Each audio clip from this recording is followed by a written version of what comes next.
All right, it looks like we are now live. Welcome to another riveting, fun-filled, and autism-filled edition of the stream of Weaponized Autism. I'm your host, Chris. Hope to be joined by my brother in Tism Kaysen soon. But as I understand it, he's got some stuff going on at present, so sorry folks, I'm just getting everything set up. Oh, so yeah, welcome, and we got a lot of stuff for you tonight. Got a lot of a Tozy that's been on the back burner. So we are just gonna... Actually, I meant to remove that Angry Cops one earlier, but... Okay. Of course, I never know how to open these. I never know how to start the introduction for these streams. So... we're just going to dive right into it, starting with some Tozy. Scumbag. This kick streamer was just arrested on multiple felony charges, roughly... Scumbag, IRL streamer, let his ego destroy his life. Yep, we're starting with a 6-day-old update on the Raja Jackson snafu. If you, in case you haven't seen that weird little clusterfuck of what the fuck, short version is, homie was at a pro wrestling event, got mistaken for being part of the show, and took it extremely poorly, and put a man in a coma, and then jumped and just zipped out like a bitch.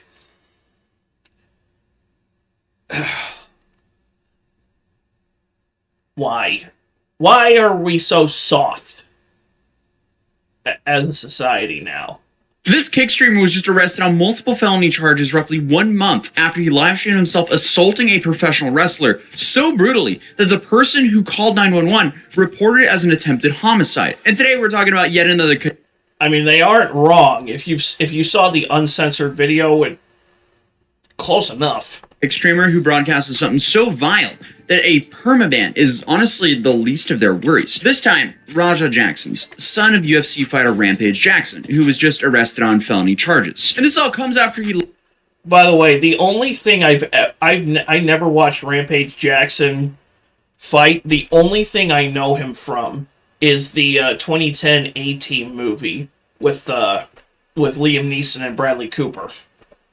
Son of UFC fighter Rampage Jackson, who was just arrested on felony charges. And this all comes after he live-streamed himself knocking out the pro wrestler Psycho Stu roughly a month ago during an event that he was never even supposed to be a part of. But of course, that's not even the worst of it, because Raja proceeds to jump on top of the unconscious wrestler and punches him in the head 23 times. I was in complete disbelief when I first saw this happen, and I wanted to wait until making a video until Raja was officially arrested. And I knew that was going to happen because even with the footage heavily censored, you can tell those were not WWE punches. He wasn't holding back. That was a full-on UFC-style beatdown.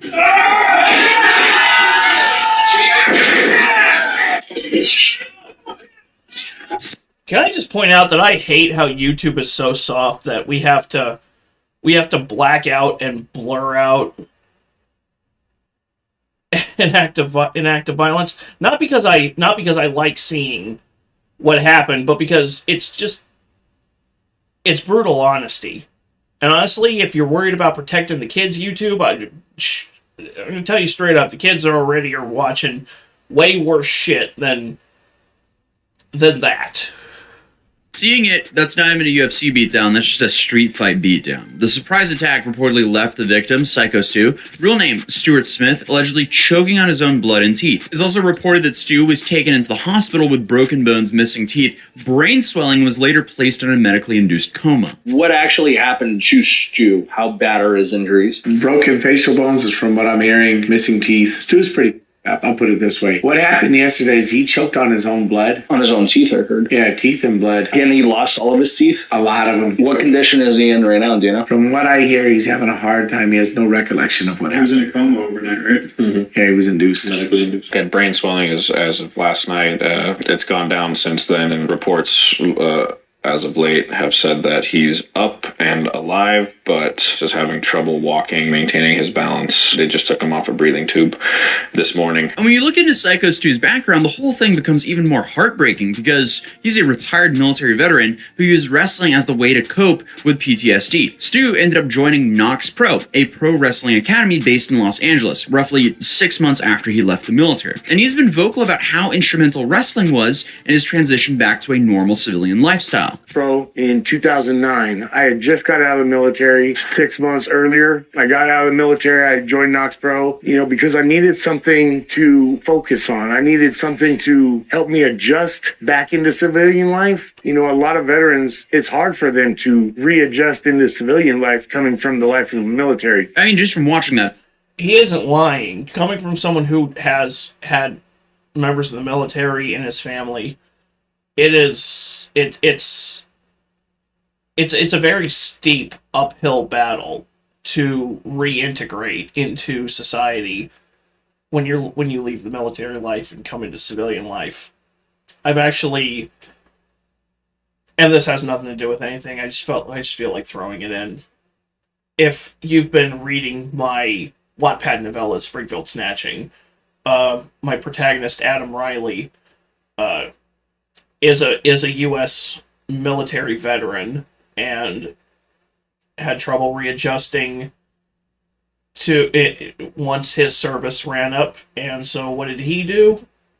3 months out of the service, he enlists in the police academy.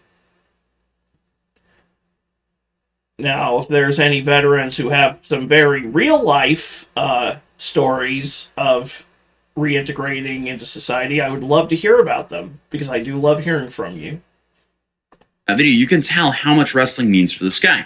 And based on his Instagram posts, it's clear that he loves doing it for the fans and the community as well. It's not hard to see that Stu has genuine love and passion for wrestling and everyone surrounding it. Now, you may be asking, what could have possibly happened to cause Raja to attack Stu in such a brutal way? And there is an explanation. Yeah, it's called baby dick syndrome.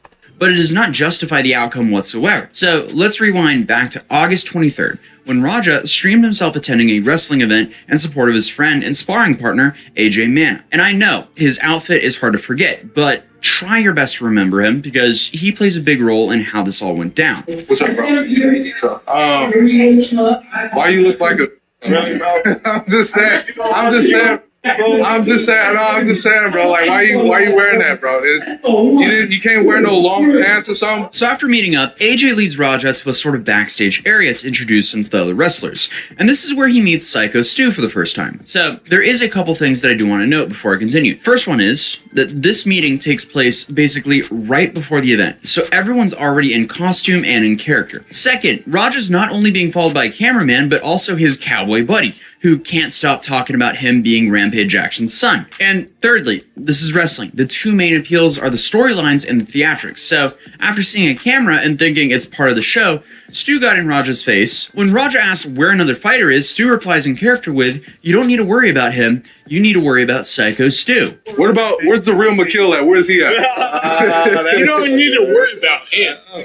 You need to be worried about Psycho Stu. Psycho Stu? And from that point on, everything goes completely downhill, because that's where Stu picks up a beer can and smashes it over Raja's head. What, you don't know me? Hell no.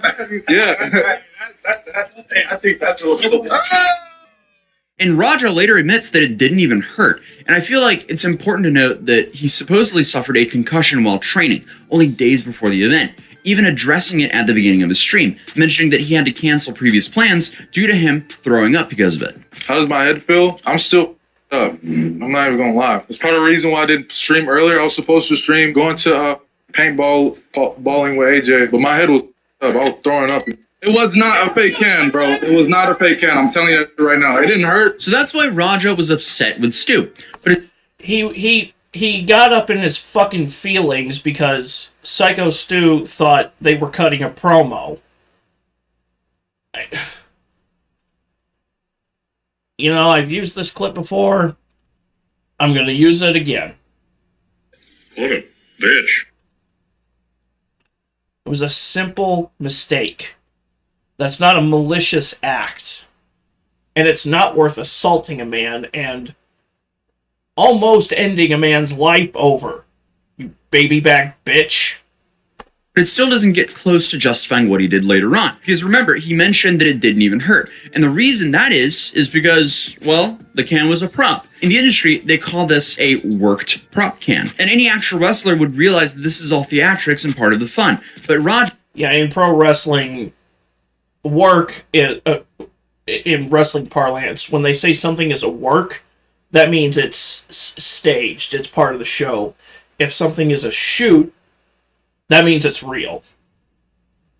Raja, unfortunately, is not a wrestler, and after he tried escalating things, other wrestlers stepped in to try to calm the situation. And that's when Stu found out that Raja wasn't even a part of the event at all. He was just a normal guy who came to hang out with his friend. He's not a worker, bro. Tell him no. Yeah, what the who's that? You're good, you're good, you're good, you're good. Who's that? You don't sell it? Still, he's not. Bro. What the, Who's that? Hold on. So after a tense few minutes, things finally started to settle down. But then, for some reason, the guy who just de-escalated the situation decides to completely re-escalate the situation, suggesting, hey, let's just make something out of it, by Raja jumping in the ring later on that night. And Raja was almost a little bit too excited to get his revenge on Stu, as he jumped in on the opportunity. And just remember, like 15 minutes earlier, he was saying, hey, I had to cancel plans because of my concussion. So I don't know what's going on there. you know what's the good thing about this? Now I can make it something. I'm going to have you run in and come up in the mat. You know, ready for that? Yeah, hell yeah.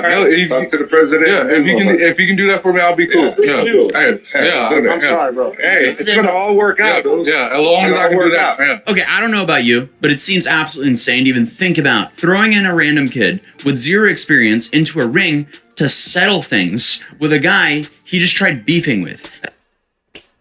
Man, even when WWE would involves celebrities, they're at least given, I assume they're given a crash course on how shit flies in the rings. Like, hey, you gotta do it this way, you gotta sell the moves this way. They don't just bullshit on the fly. Eventually, though, Stu apologizes to Raja. They shake hands multiple times, and Raja even accepts his apology. That's when Stu explains his assumption about Raja being a worker, citing the camera and how they're always working. I appreciate it. I didn't know. I started doing work. I get it. We're not working out. Well, he's going to come out on your mat, too. See, this makes sense, and honestly, I really don't even blame him here, because having cameras following you as you walk into an area that's mostly exclusive to performers definitely gives off the impression that you're not there to mingle. It's easy to see how people would assume that he's just a part of the set. But here's where the plot starts to thicken, because there's allegations that AJ had beef with Stu before all this stuff even happened. But we'll get into that later as well. But knowing that bit of context makes this whole next part even worse. So after AJ and Raja started to head inside, AJ seemed determined to get Raja fired up about getting into the ring, telling Raja to give him his receipt, which in wrestling terms means getting payback. And later on, AJ says he was in character for this clip, but I'll let you be the judge of that. Wait, no. What he thought was he was a pro. And another thing is, even when we are working like that, you know That's what I'm saying. So you don't. He's an idiot. So when you run on his, you give him his receipt. You remember what a receipt is? Give him that receipt. Don't tag it. If you got a problem with it, I'll run out there. As long as I get my lick back, I'm straight. Okay, so not only...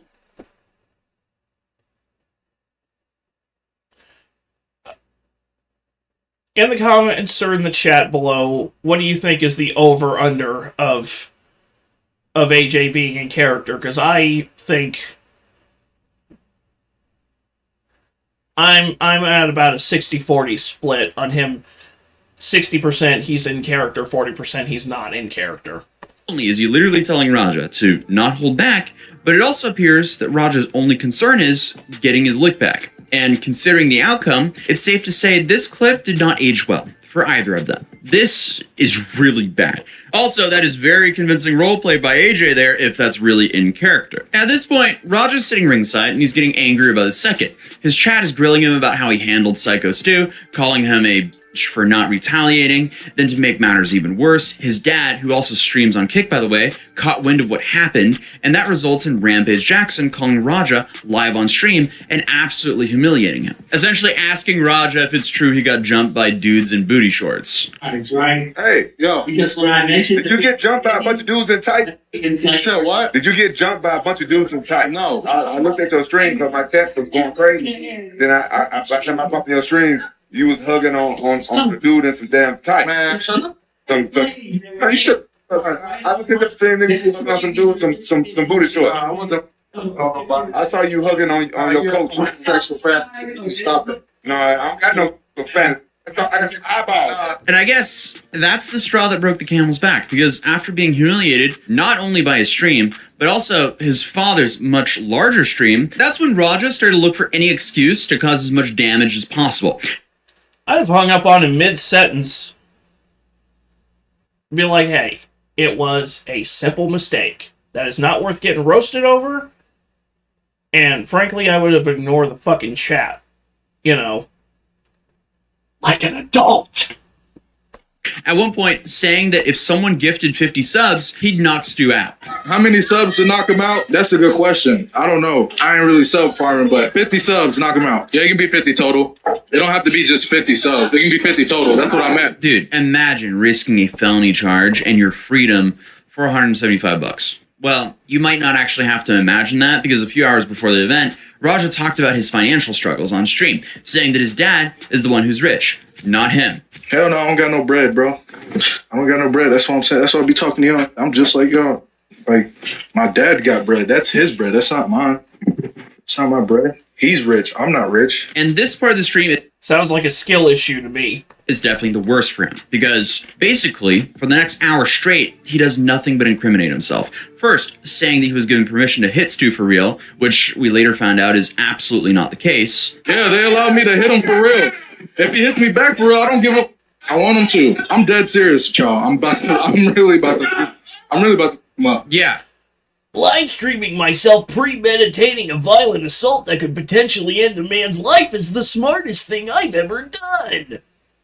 Spoiler, Psycho Stu does not hit him back. It's scary to think about what might have happened if Stu did retaliate, though. So I guess at the end of all this, you have the score tally of Stu with one worked prop can, and Raja with 23 punches to the head. Then comes the next clip, which some are arguing is proof of him planning to potentially end Psycho Stu's life. As it goes from getting his lick back to knocking him out, and now finally saying, I know this guy isn't a fighter, but I won't stop hitting him until someone pulls me off. I'll tell you guys this. They told me to hit him and just leave. Somebody will pull me off of him will leave.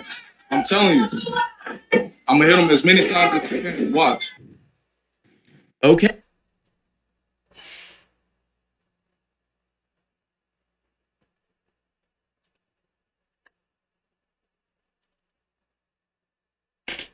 Exposed, exposed, exposed, exposed, exposed, exposed, exposed, exposed, exposed, exposed, exposed, exposed, exposed, exposed. Unfucking real.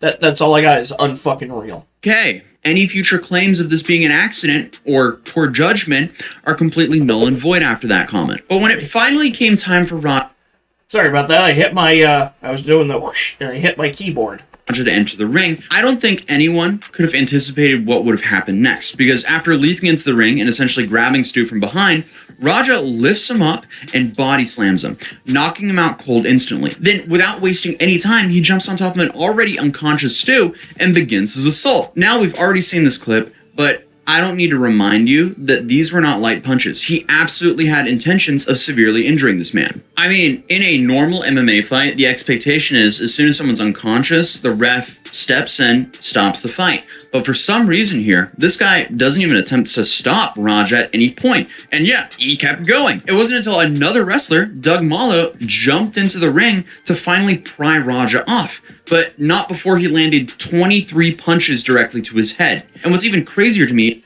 that's about 20 punches too fucking much, in my opinion. Is while Stu is laying there unconscious on the ground, another guy actually jumps into the ring and literally pins Stu, and the ref actually counts him out. Unreal. Fuck that guy.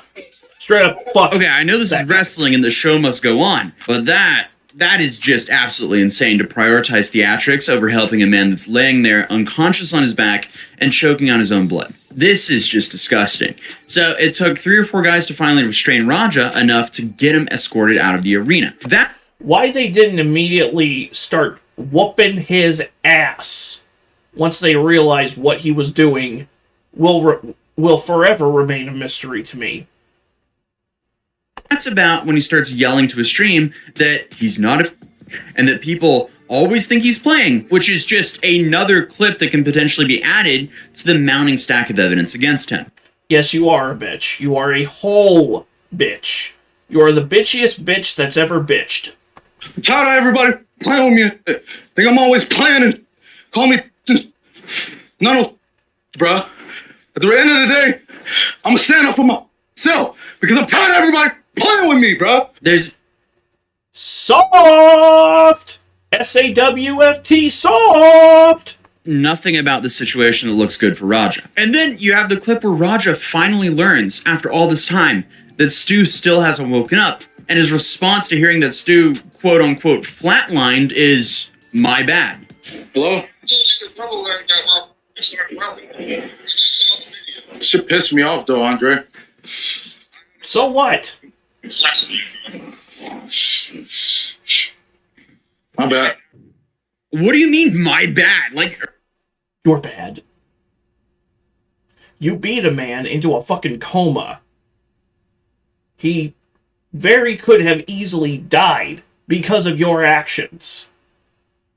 Because you are such a jelly-spined baby-back bitch, and the best you can manage is, my bad. Raja, do me a favor. In the unlikely event that you end up seeing this, I want you to grow a sack, fill it with some balls, then magically sprout a dick, shove it up your own ass, and just fuck yourself with it. Really? Oh.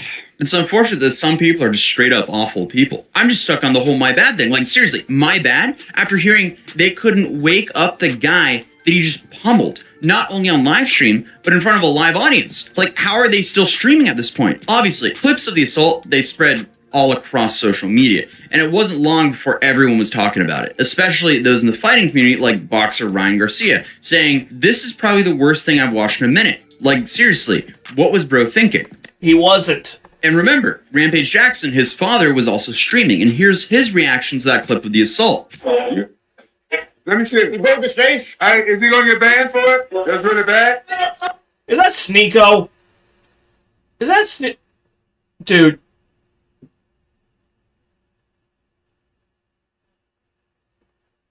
No comment.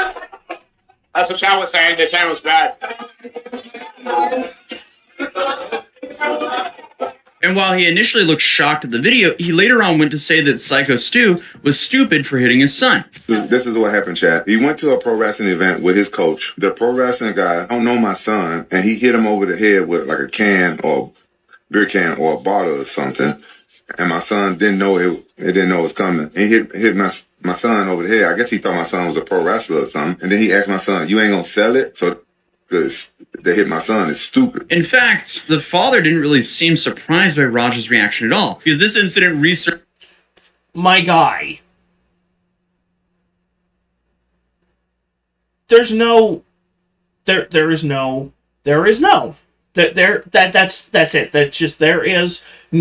N-O. Just no.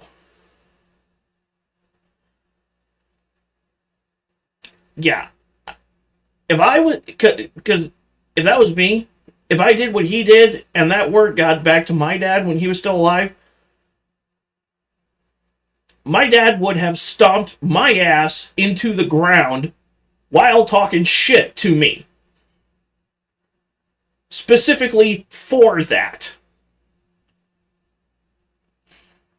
Surfaced an old clip of Rampage saying that he didn't save up for college tuition money for Raja, but instead, bail money. Roger and his oldest son whole life, I knew them two wasn't going to college. And my two Japanese kids, I knew they was going to college.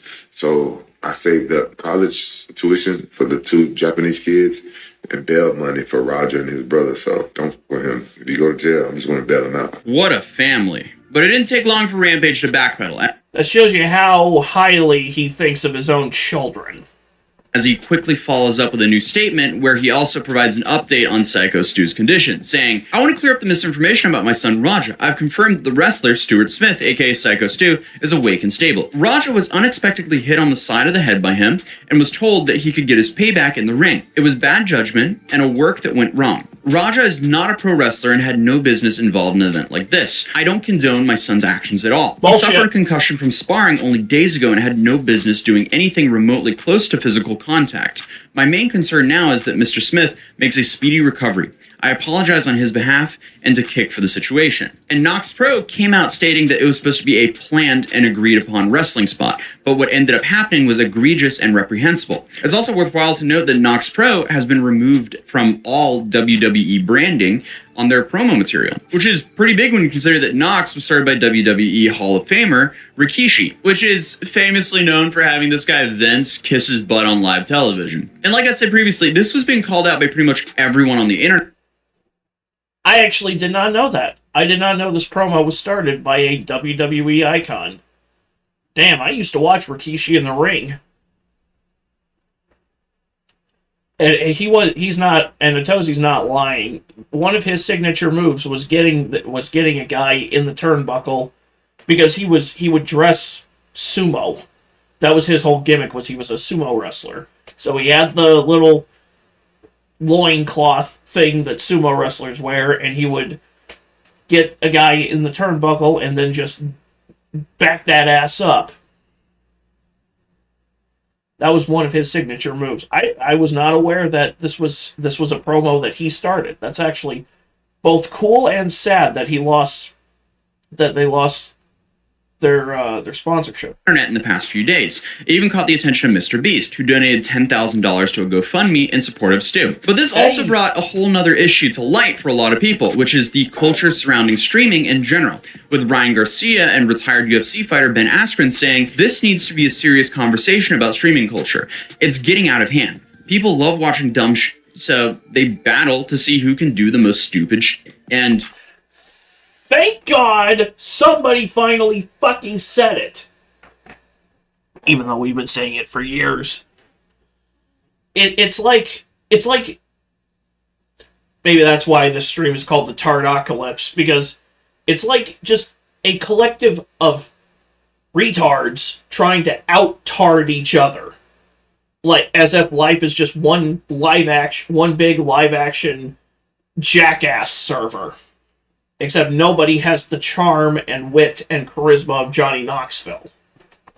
we have definitely been covering that here on this channel for a while now. So in my opinion, they're completely right, as less than a week before this event happened, Kick took some massive heat after someone on their platform passed away live on stream in France. But that's a discussion for another video. So now, what happens to Raja? Well, when you live stream yourself assaulting someone, there's going to be consequences. In fact, the LAPD has reportedly launched a felony battery investigation, and it's honestly not looking great for Raja, as he was just arrested on felony charges now as of the 18th of September. But at this point, it seems like we've had all the information and we were just kind of waiting for the investigation to unfold. But then, an interview was dropped that exposed an entirely different and potentially darker sides of the whole thing. Earlier, we talked about Doug Mallow, the guy who jumped in to save Psycho Stu's life. Well, Doug and another wrestler, Ian Morgan, both went up on the Scaling Up podcast, and they did not hold back against Raja. Doug even says that he genuinely believes that Raja would have not only killed Stu, but him as well. Do you think he wanted to continue beating up Stu? I think he would have killed him. If you didn't stop it, right? I promise you he would have killed him. He would have killed me if he would have got the best of me. If he would have took my legs out from under me like he was trying to, he was going to do the same thing to me that he did to Stu. I'm telling you to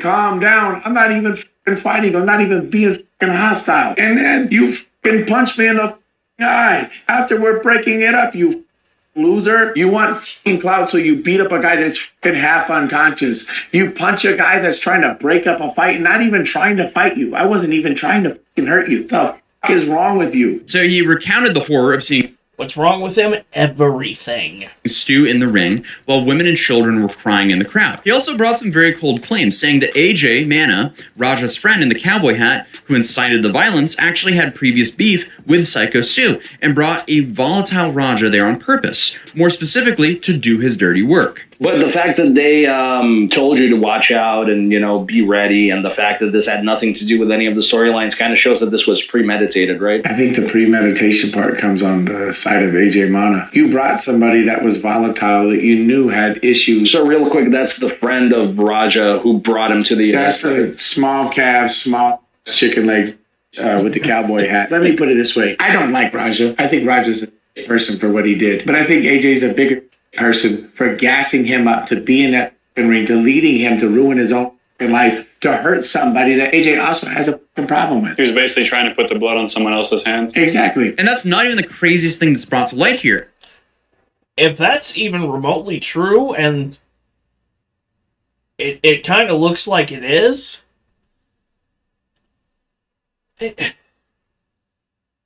you just look like a complete, like Raja's already a bitch, but AJ, again, assuming that is true, just bunch of slap-jawed faggots around here. As the other wrestler next to him, Ian Morgan, proceeds to leak messages from a Knox Pro group chat. Ian alleges that upper management are actively encouraging people from their camp to not cooperate with law enforcement, with the text saying to not engage on social media and to fly low. Then saying if contacted by... Yeah, sure, that won't result in the situation blowing up in your face and just result in the company getting shut down and y'all losing your jobs. law enforcement or an attorney to first come to Knox Pro for guidance on how to address them. Huh. The most disgusting thing, which is the reason I ultimately decided to be present for this, people at this school are being encouraged to not cooperate with the police. From what I hear, the police were there investigating the scene shortly. As if again, being encouraged by Knox Pro not to cooperate with law enforcement, as if the video evidence is not already floating all over the fucking internet. So you're just shooting yourself. So you're just shooting yourselves in the cock, Cheddar Bob style. Shortly after Stu was removed, and there has been multiple requests that have gone downstream from upper management to not talk with the police directly if they are contacted, and to only let a certain group of individuals interact with the police. That is extremely dishonest. You guys let your friend almost die, and now you're trying to have people lie for you. And you, to every single person who replied to them, yes, sir, you are all weak sacks of, and I hope you rot in hell. Which, kind of seems like obstruction of justice to It me. is. If that's true, I don't know. It is obstruction of justice if it's true. Though Ian did say that this was dishonest, and that's definitely putting it lightly if that's true. It's an awful look for the Academy when they're not protecting their talent who's supposedly been there since day one. And this could also have something to do with the fact that it took over a month for them to finally arrest Raja. But let's also talk about AJ Mana, since Doug accused him of quite a lot here. AJ ended up coming out with a statement of his own on Instagram, claiming that he was speaking in character when he was then giving Raja the advice on tagging Stu and never intended to cause any real harm. He also tries to say that this was due to miscommunication behind the scenes, but we watched the entire thing live. I don't really see if there's anything behind the scenes here. Because again, everything happened on the live stream. And sure, you could say that he did all this in his persona or character and didn't mean any real harm. But after watching that clip again with that context, I'm not really convinced. When you run in on his, you give him his receipt. Remember what a receipt is? Give him that receipt, don't tag it. And Raja's father, Rampage, now announced that he believes that Raja should really spend some time in jail after that incident. And as I mentioned earlier, it now looks like that he will. But most likely, it'll probably be prison and not jail. Because as of recording this video, we don't have the official charges yet, but he has been arrested on felony charges. From going off of what we... Oh no! What happened? That's just horrible. That's terrible. What happened? Oh no! covered in the story, the odds are very high that those charges are felony battery. And since his injuries definitely qualify for great bodily injury, he's looking at a max sentence of 10 years just for that one charge. And that's if he doesn't get charged with anything else. So this story is just incredibly messy, and it's just a sad display of someone putting their ego before their critical thinking skills. I'm glad that Psycho Stu seems to be doing okay now, even though he has a very long recovery ahead. There will absolutely be updates on the story, maybe even by the time I post this, but I'll do my best to keep you guys updated on the story. So if you're new here, feel free to subscribe, as I'm trying to get to 2 million subscribers, so that would be awesome, guys. Drop a like on this video if you enjoyed it, and I'll see you guys in the next one. Peace.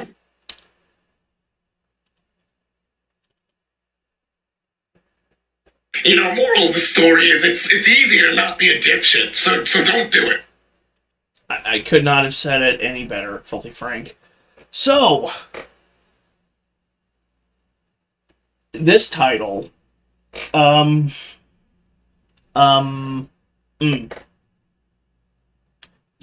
amputated his own legs to scam his insurance. What?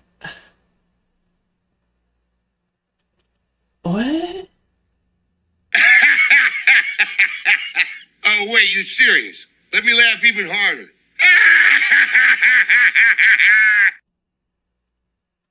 This vascular surgeon was just thrown in jail for insurance fraud after it was revealed that his amputations were not due to the sepsis that he claimed, or actually self-inflicted and fueled by both an interest in amputations and greed. Sometimes I come across stories and I'm like, this can't be real. But unfortunately, it is. Why am I getting Vietnam flashbacks to that story of the chick who poured chemicals into her eyes to blind herself because she felt it was unfair for her to be able to see when other people couldn't?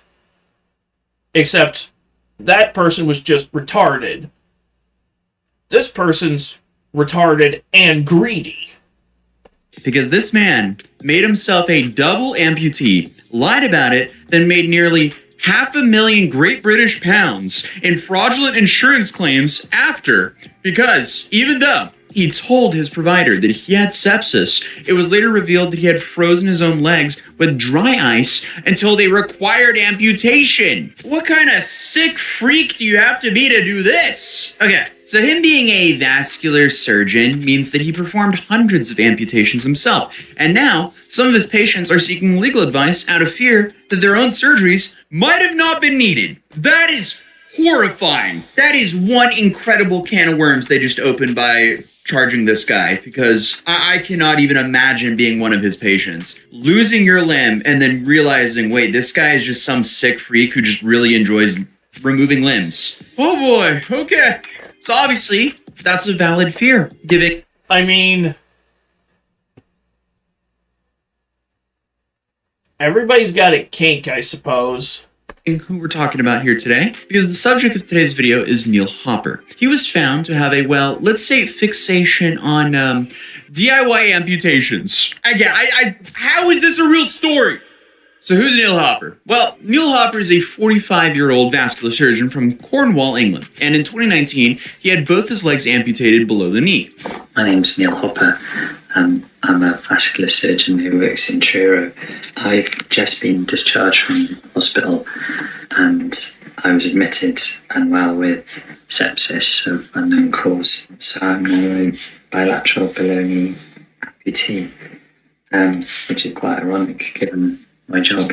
You see, the original story that Neil told was that after returning from his camping trip, he apparently fell sick. So he stayed home while his wife and children left to visit his parents. The next morning, his wife called him to check in, and Neil was so delirious and speaking in gibberish, so she quickly called a friend and had him taken to the hospital. Here he was told he had sepsis and that it would take a lot to save the damaged tissue. So Neil and his doctors agreed to amputate both of his feet. And when I say agreed, I mean Neil seemed to imply that he insisted on it. But Neil says he was back to work in 6 months and had also launched his social media, the Bionic Surgeon, on Instagram and YouTube, as well as a Bionic Surgeon website. Did this dude amputate himself to kickstart his social media career? Is this a new low? I mean, Jussie Smollett faked a hate crime to boost his album sales, so I guess anything's possible. Hello? So apparently he used these socials to share his story on becoming a double amputee, continuing his career as a surgeon, and how he was adjusting to life with prosthetics. Looking back now, some of the things he shared are pretty ironic. I've even managed to sort through a pile of old documents, which is about 2 foot tall, and sorted out some insurance claims and personal independent payment claims, and I can afford to live without the payments. But then there's the other half of me going, it's there, I'm entitled to it, paid my taxes. So yeah, it's a little bit strange. Don't think I'm morally strong enough not to take the free stuff. He appeared on the British daytime TV show This Morning to discuss his story, and he even applied to become a para-astronaut. Yeah, the guy, I guess, decided if he was going to commit fraud, he might as well just try to go to space as well. Not that I blame the guy for trying to do that, but still, how is this man a real person? I mean, the dude was clearly loving the spotlight and the attention. Just listen to him list off all of his accomplishments for the year. Ended up being invited to talk on Radio Cornwall, which sort of avalanched into a conversation with a TV producer, Gemma, awesome lady, and I ended up being followed around by some BBC cameras for a few days and made a brief documentary about my return to work and the problems I'd had and my concerns about amputee care, and then got invitation to speak to Daily Mail, turned them down, don't like their politics. Yeah, so that's pretty much just like public speaking events and interviews. And remember, he also relearned how to walk, and he was in the process of potentially going to space. Wouldn't you want to include that as well? And I'm sure he was loving the insurance payouts as well, because he allegedly used them to buy a camper van, a hot tub, a wood burner, and to make home improvements. And Neil was just sharing all of his toys across social media pretty much. Why do morons who acquire money through illicit means always tell on themselves by blowing it on stupid shit? Why is that?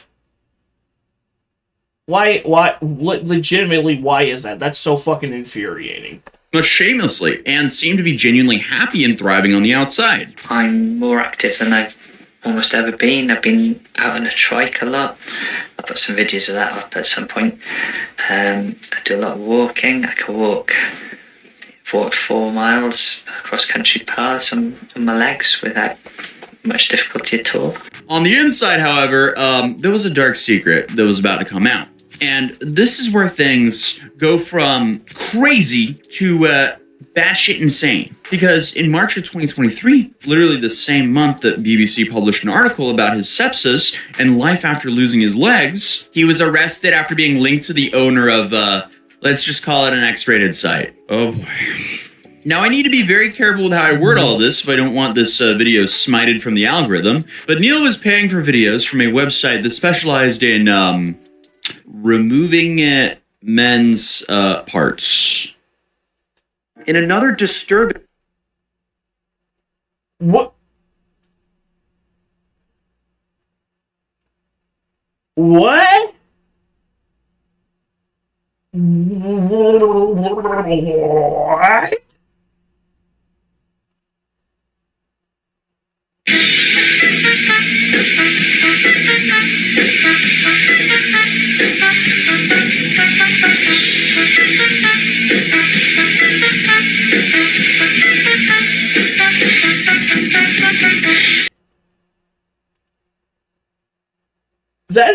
so fucked.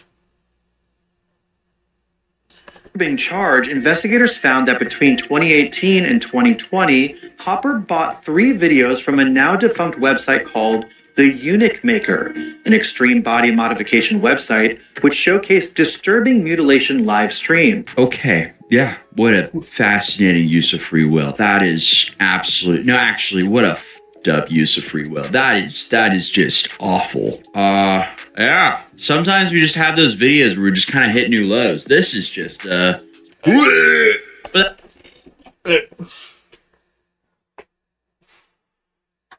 know, it's probably a good thing that Kaysen isn't on the stream yet. Because I don't know if we'd be able to get through this one. Because I would imagine about halfway at the halfway mark, once Satoshi drops that little information bomb, it would be like, dude, for real, what the actual fuck? Followed by about 30 minutes of us just tard raging. But that's not all. He also even exchanged messages with the owner of the website where he revealed the truth about his own injuries.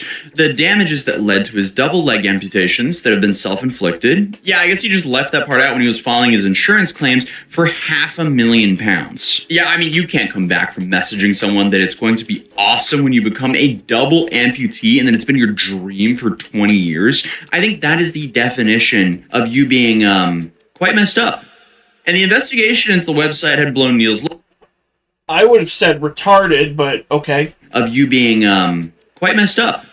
And the investigation into the website had blown Neil's lies wide open, and he was arrested and charged with 2 counts of fraud by false representation and a charge of a grievous body harm. So yeah, you can definitely have a feel for his former patients, because finding out the guy who performed an amputation on you apparently has a fetish? He's into that stuff, and he was paying for videos of it. That would be pretty horrifying. It's not completely clear why Neil wanted to remove his feet, but his defense claimed that Mr. Hopper had suffered body dysphoria since childhood, and his feet were an unwelcome extra, and apparently a persistent, never-ending discomfort to him. What?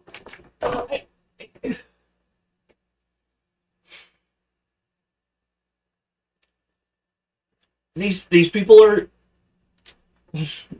are... Aliens are real, and they walk among us. This guy is one of them. There are lizard people who live among the population.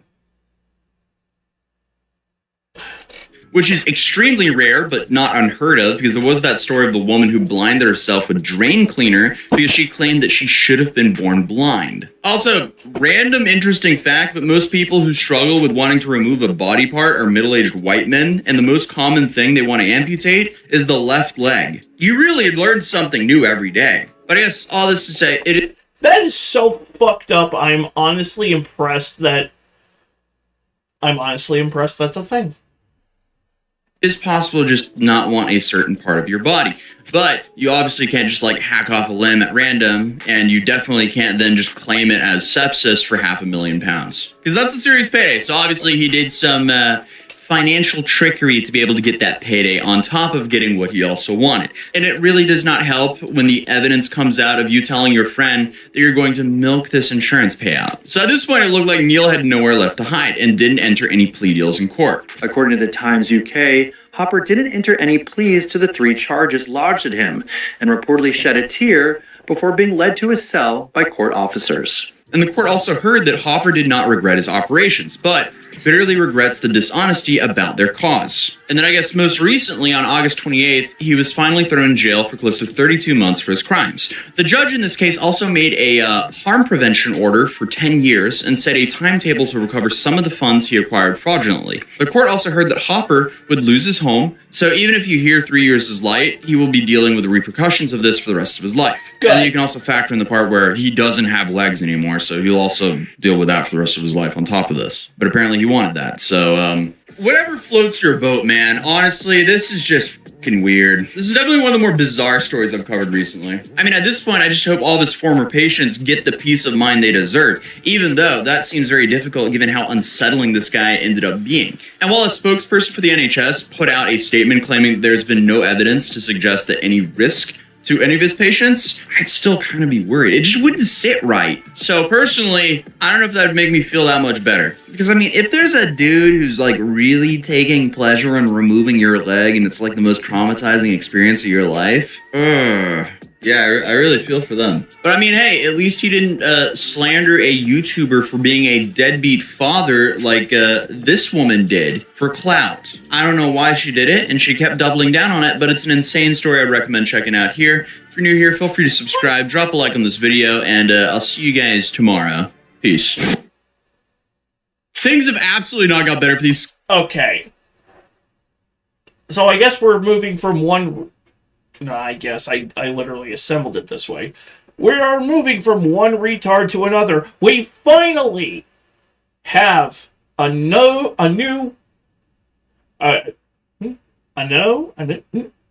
think I was about to say a new, and then I started to say another, and then just the autism kicked in. Another new update in the Vitali saga.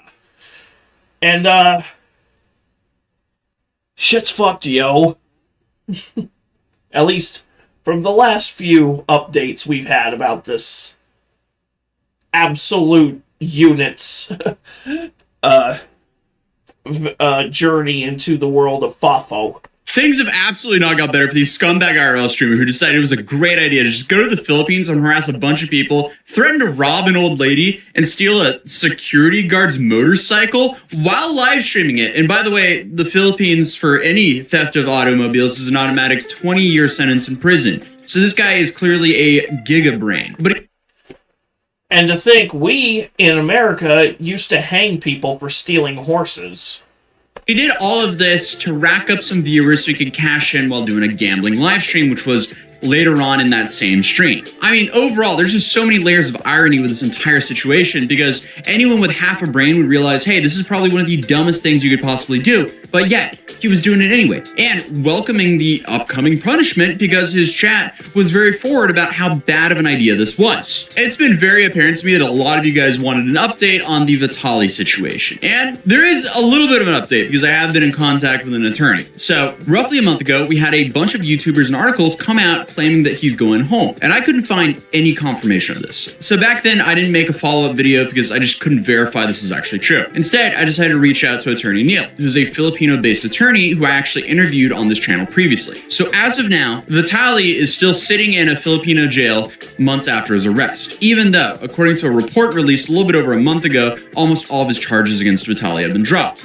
According to Neil, this is not true, and simply a misleading article that's been echoed around. Because he's still being held in jail after that live stream stunt in Manila where he allegedly stole a security guard's hat, allegedly tried to grab for a firearm of a security guard, ran off with the motorcycle of a security guard, and then obviously threatened to rob that older lady, and just a whole plethora of other things. The dude committed I've said it before, I'll say it again, the world is not your fucking playground. So many felonies in such a small stream that it's hard to remember them all, and that really says it all. Because you have Johnny over in South Korea at least spreading out the crime between like 120 streams. And I guess Vitali over here in the Philippines is making it very easy for them and doing all the main crimes in one live stream. Now, he did do about like 7 to 10 streams from what I can tell. And they are looking into the other stuff that he did, including what happened in regards to him going into like a kitchen and cooking for himself in a fast food restaurant. He also crashed a tuk-tuk and also obviously harassed that surfing instructor. Those were on other streams. And they're definitely awful enough by themselves for normal people. When it comes to kick IRL streamers,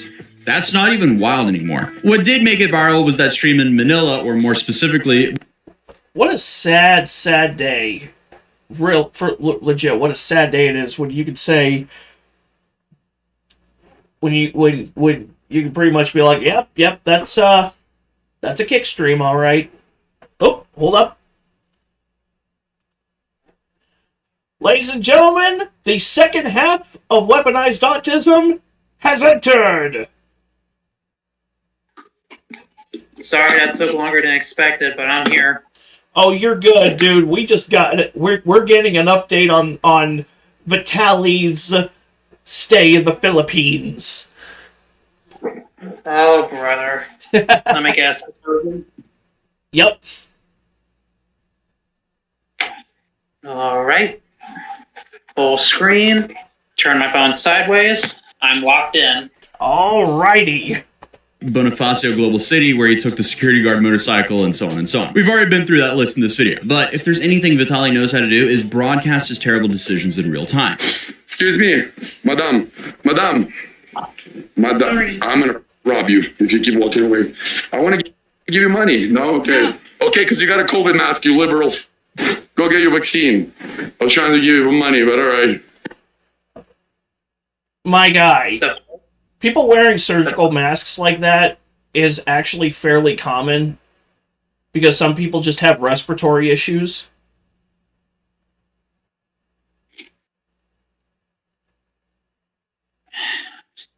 This dude's literally the white Johnny Somali. The white Johnny Salami. White Russian Johnny Salami.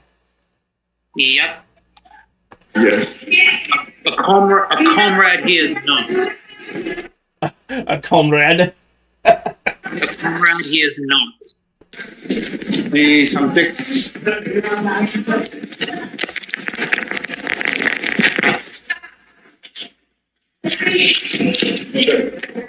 up. Again, this is just so wild. Stop, please. Shut up. Oh, well, in that case, have a great day. Again, what an idiot. So, where's that, let me find that filthy Frank. Here it is.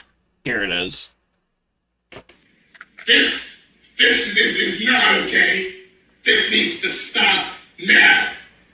This is cancer. This is so much cancer that I can feel the tumors growing on my back. And it's way down heavy on me, and it's not okay.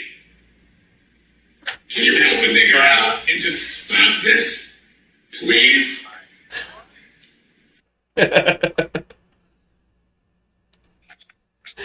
Bruh.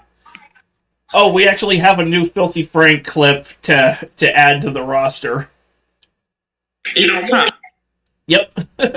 Moral of the story is it's easier to not be a dipshit, so don't do it. Wow. Is he wrong? Nah.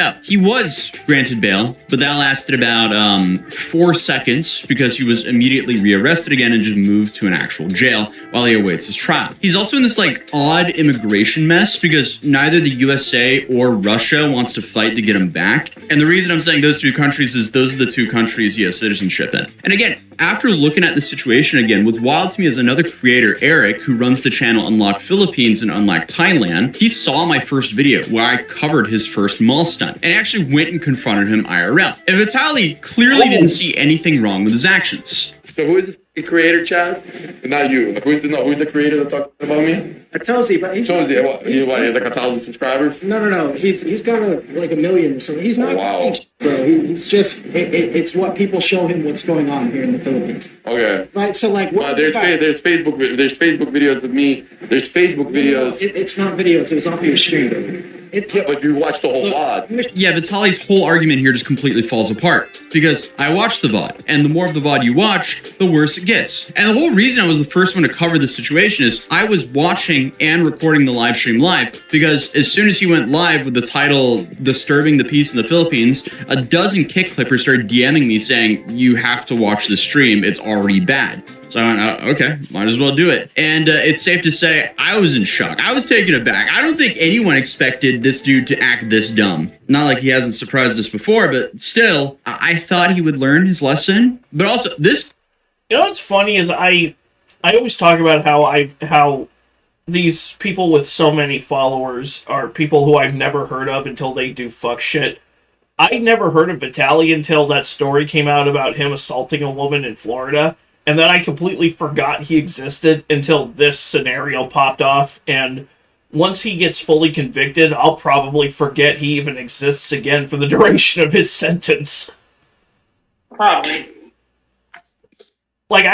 Sometimes I have to remind myself EDP 445 exists. aka Worthless Predator. AKA the Cupcake Man.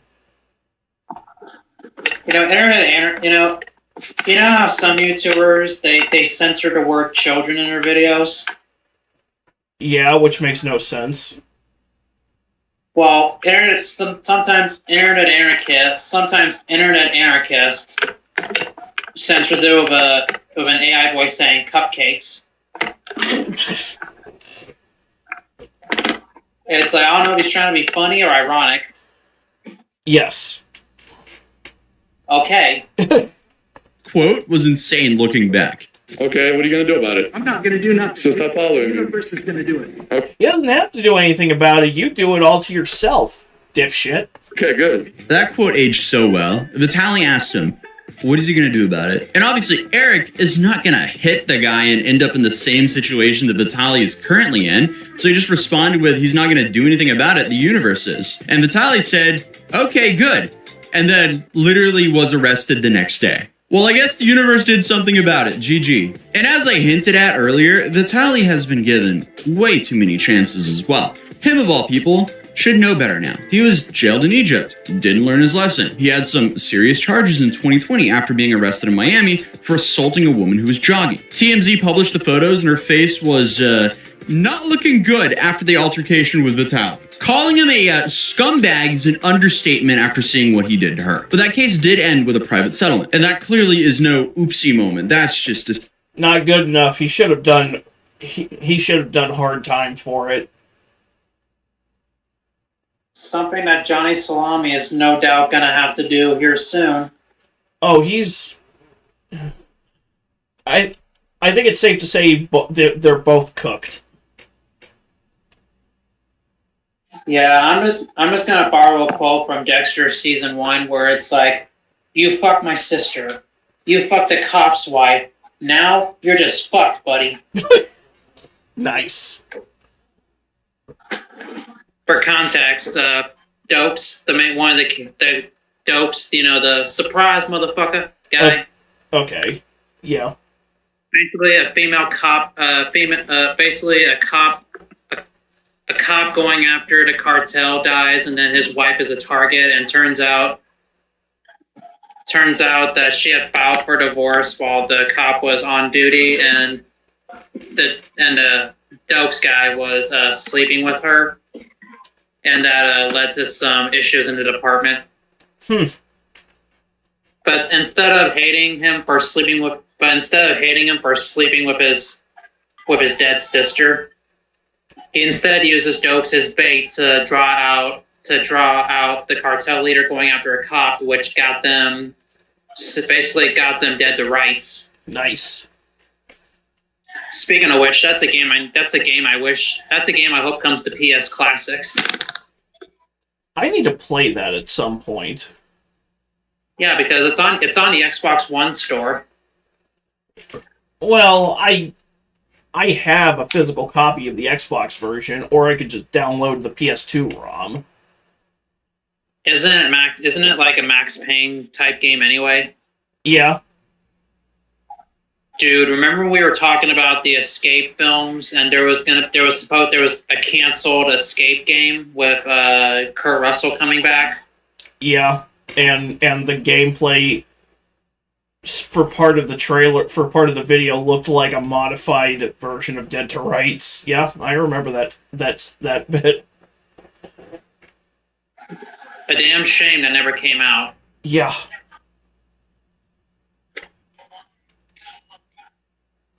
I hate it here. I don't want to live on this planet anymore. There was another game that was canceled. I think I would have liked it. I think it was called The Game of Death, where basically you go after serial killers in history. Ooh. Like you're forced to stalk and kill killers from across history. Say kill killers 5 times fast. Nice.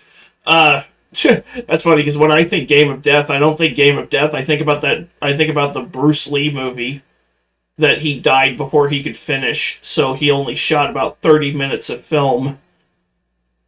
And after he passed, before the premiere of Enter the Dragon, Warner Brothers basically hired the guy who directed Enter the Dragon to hire a Bruce Lee lookalike and cobble together a movie around that footage that Bruce Lee had shot. That's either disrespectful or genius. Well, I know there were several people in Bruce Lee's inner circle that wanted nothing to do with the movie, specifically because they felt it was disrespectful. Chuck Norris was one of them. Him and Bruce Lee were good buddies. Well, yeah, they trained together a lot.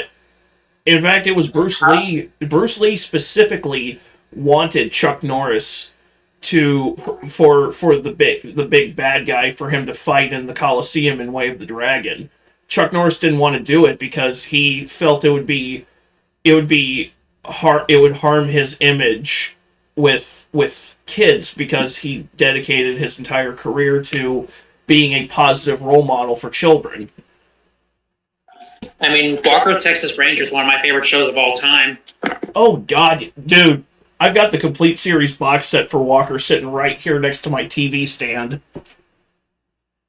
It's a good show. Yeah. I need to find time to sit down and watch it. We need to do a discussion.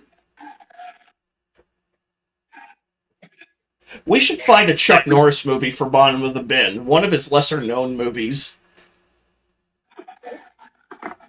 I don't know, I feel like everything he's in is great. I mean, he's in a lot of stuff that kind of went under people's radar. Just remember, he can still wipe the floor if you're asked at 85. Oh yeah, at 85 he still has muscles on his muscles. Well, I don't know if he's 85 yet, but I do know he was born in 1940. He is 85. When was his birthday? I forget the exact day, but I know his birthday is in March. Okay, so it's already passed. Yeah. Okay, 85. But moving on.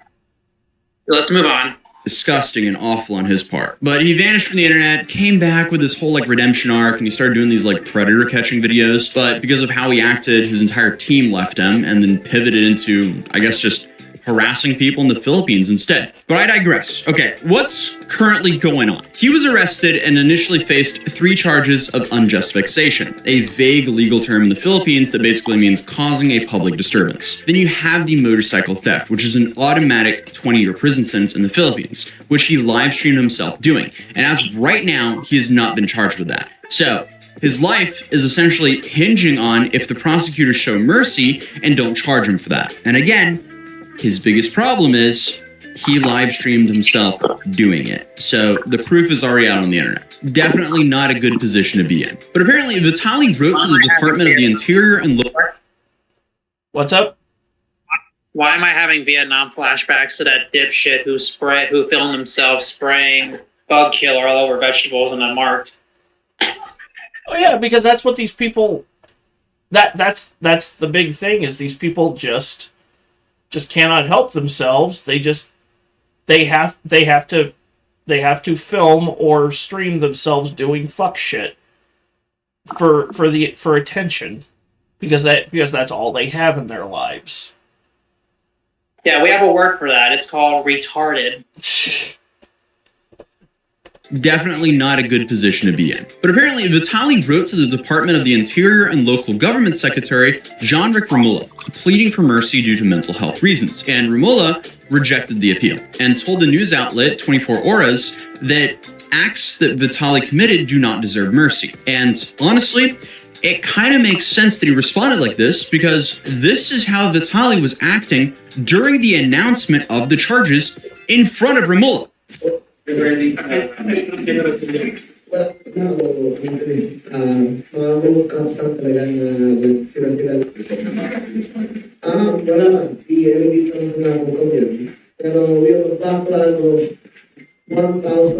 Why does he look like Toucan Sam in this image? Dude, what the fuck? That nose. That's Gru, motherfucker. That nose just makes me think of Toucan Sam for some reason. I have expected to look at a woman and say, "Hello, baby girl." Ugh.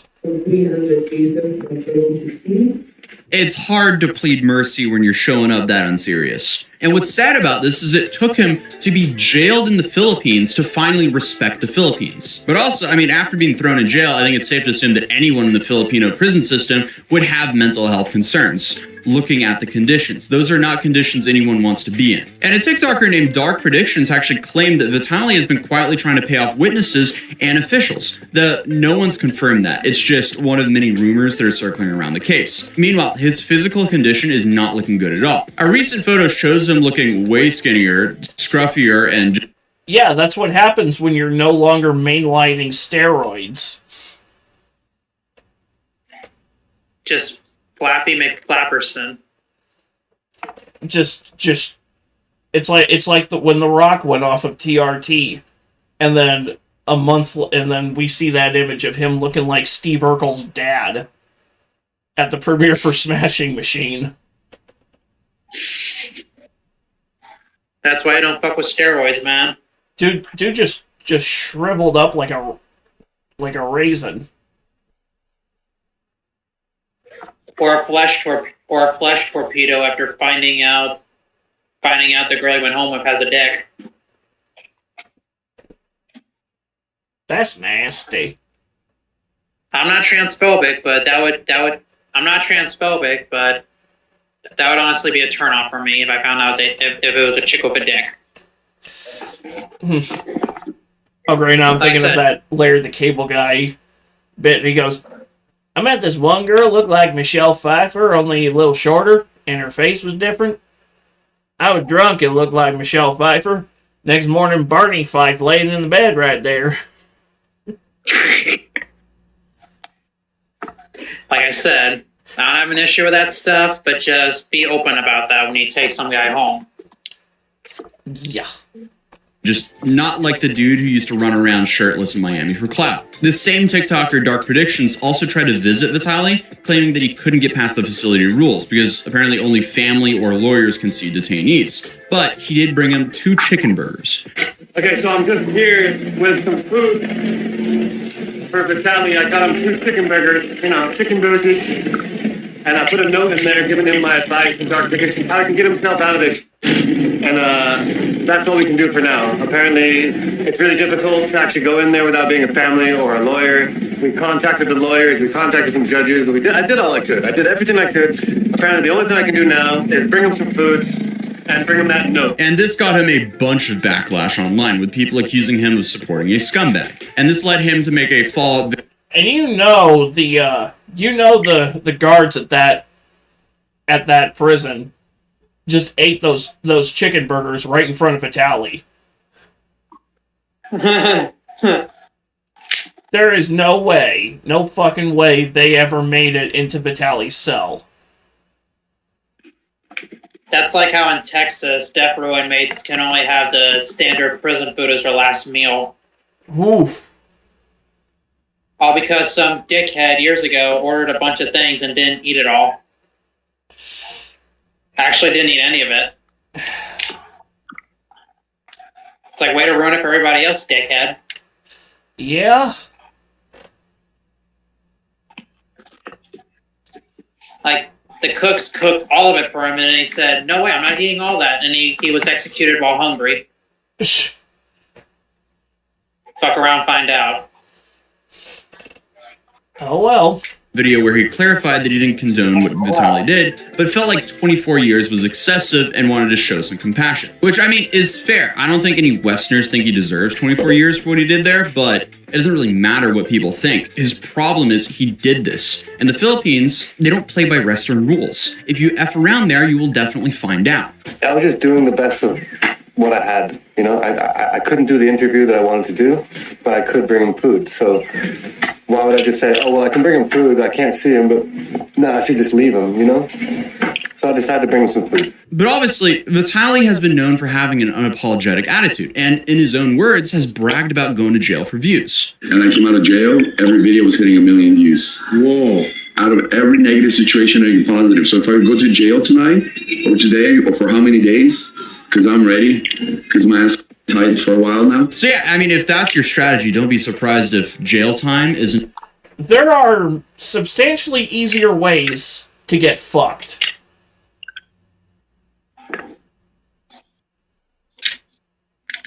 Yeah, find the wrong hooker.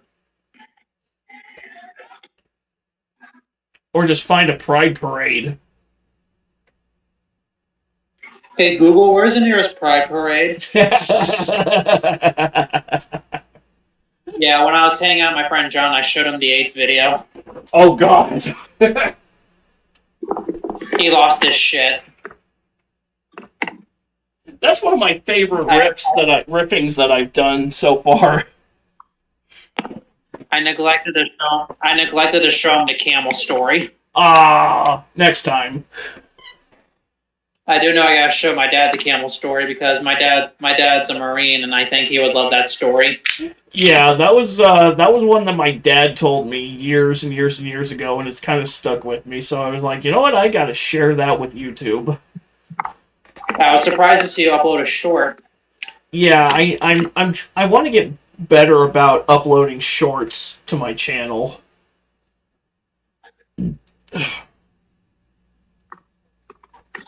I need the frickin' "you want stars, I'll give you stars" wasted clip.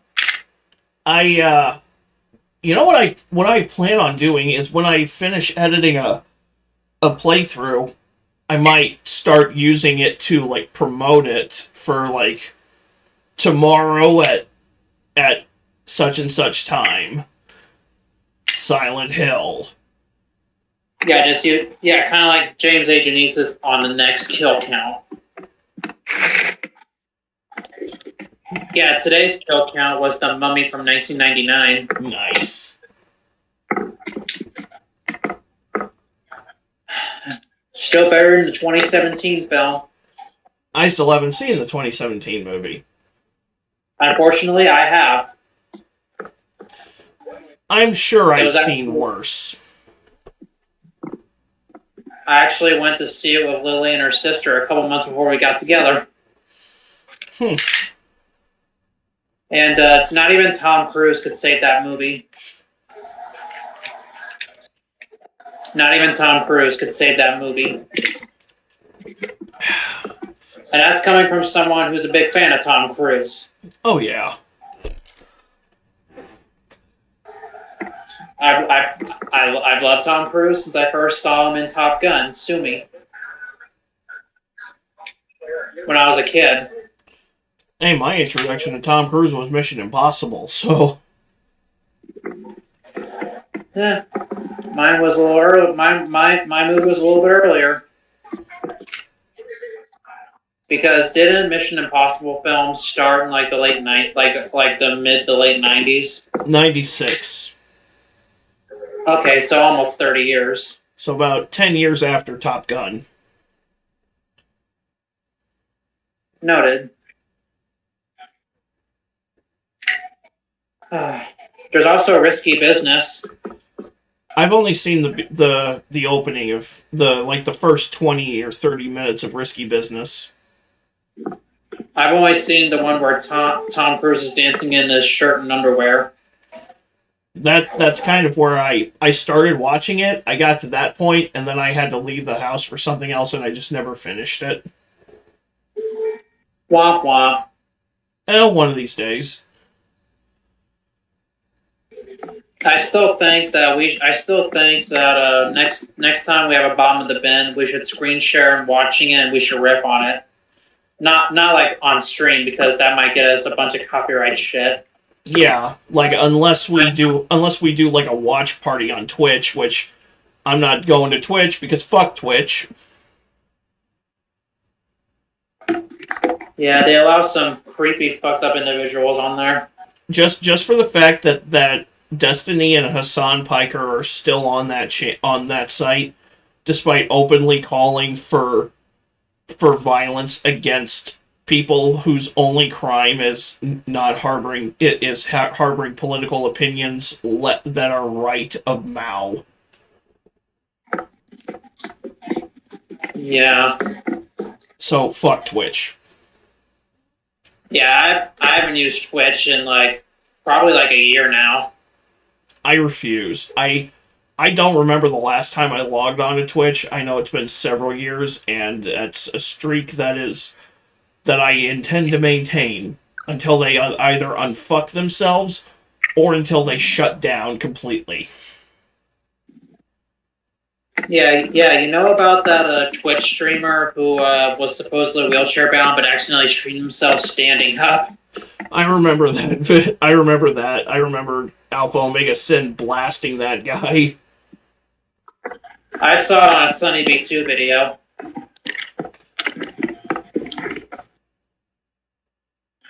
Supposedly he was healed at that point, and he just neglected to talk about it before getting out of the wheelchair, but the dude still milked it. If I recall correctly, he was lying about being a paraplegic. I'm just going off by what Sunny B2 was saying allegedly. I mean, they were saying. I mean, I'm not saying it was what they allegedly said. I'm saying it's what Sunny B2 said allegedly. He was actually paralyzed. He just didn't talk about how he healed. Wow. Huh? I'm like I said, I recall Alpha Omega Sin, and I think Charlie did a video on it where they both said the guy was claiming to be paraplegic. Well, my personal belief is he was never disabled to begin with. Yeah. I was just saying that there were some people that were saying that, you know? Right. But anyway. Let's just... I'm more interested in a Tozy than that shit. Isn't just a part of your marketing plan and suddenly it becomes a part of your life, because that's where it'll lead you. And as of now, just getting to his trial could still take years. And even if he serves time or gets cleared, the immigration issue, that's just its own separate nightmare. Until a country actually agrees to accept him, he's in this weird legal limbo. Because as of now, Vitaly will be stuck in the Philippines, a long way from his YouTube glory and a long way from going home. He was also transferred to the Bureau of Jail Management and Penology custody around June 11, 2025. Pending the resolution of his court cases. And as I mentioned previously, even after posting bail, he was just rearrested again. And even worse, the BIA has kept him detained due to the ongoing deportation proceedings and his status, because they're referring to him as an undesirable alien. And the final update is the Philippines government has made it very clear that deportation will not occur until any sentence is served and local legal cases are resolved. So for now, the waiting continues for Vitaly. And the dude built his career off of annoying people. Now, basically the entire world is annoyed at him, so that's just kind of ironic. Isn't that beautiful? He built his career off of pissing people off, and now the Philippines is just going to piss him off until he dies. You start at 6:45 your time, right? No, I started at 4:30 my time. Oh, so we are 2 hours and okay. So we're 2 hours and 23 minutes. We're an hour and 23 minutes in, right? Yes, we're 83 minutes in. Okay, because I was trying to remember when you started, because I saw you go live when I was hanging out with my friend John, but I told you I was going to be a little bit late. Right. But for some reason, I remember seeing a notification a little later, so that's probably why I thought you started at 4:45, 5:45 my time. But not relevant. Yeah, no, I started at 4:30. I need to stop being late, for one.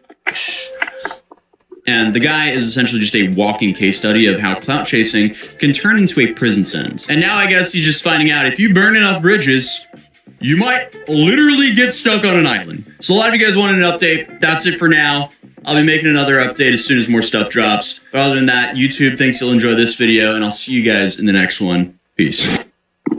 So this new one has nothing to do with anything. I just thought this was funny to break up the monotony. This is a short that I found. Are we still going to get around to that Danger Dolan bit? Yeah. Well, that'll be the last one we react to. Awesome. Is that a girl dressed as Beast Boy? Yes. I don't know what this trend is, but I guess it's like suspect is, and then they proceed to give a description roasting the quote-unquote suspect. Yeah, that's a trend that's been going on for like 4 or 5 years. That shows you how behind the times I am, because I don't even know about these. Unless it's like apocalyptically stupid, I never even know it's a thing. I only know about them because they're shoved in my face on social media. Like, of course I knew about the Tide Pods thing, because it was so apocalyptically stupid, and I know about this trend of pregnant leftist women overdosing on Tylenol because Trump and RFK Jr. came out with a Harvard study that potentially links taking Tylenol during pregnancy to your kid being diagnosed with autism. And so there's a bunch of dumb women, a bunch of dumb people on social media overdosing on Tylenol to say fuck Trump. Retardation. And it's like, oh shit, why is my liver suddenly failing? Because you're overdosing on Tylenol, you dumb twat. That just makes me think how I wish you would have heard what Lily's comments were on the gray Tide Pod thing back in 2018. Oh? I can't remember for sure what it was, but I remember her saying some very roasty shit. Well. But anyway, I saw this. I thought it would be funny to kind of break up the monotony. Suspect is Teen Titans. Let's go. Let's go. Suspect falls in love with any girl. Do what? I see what you did there. Teen Titans, go. Let's go. Suspect falls in love with any girl who gives him any attention at all.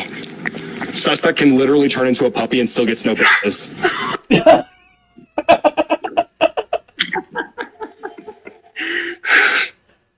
I mean, isn't he wasn't he and Raven a thing in the show?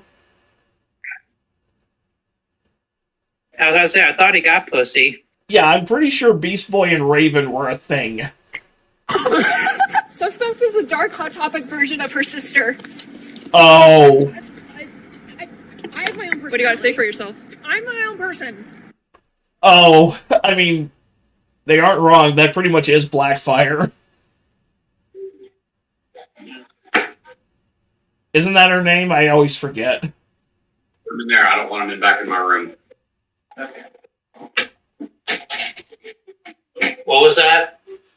Isn't that pretty much Blackfire's whole personality? She's just a Hot Topic version of Starfire. Basically. Is that her name? Because I think it's Blackfire, yeah. Okay, it's been a while since I watched anything having to do with the show. Yeah, did you hear about how Warner Brothers did Beast Boy's actor dirty? Oh, I heard about that. Yeah, sorry, I had to step away for a second. The dog pissed on the bed. I put him in the kennel.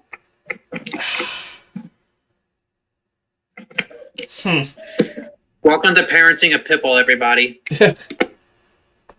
Stop! I'm so... Suspect is such an airhead that she won't even know that I'm insulting her by saying that. I mean, that's not too far off.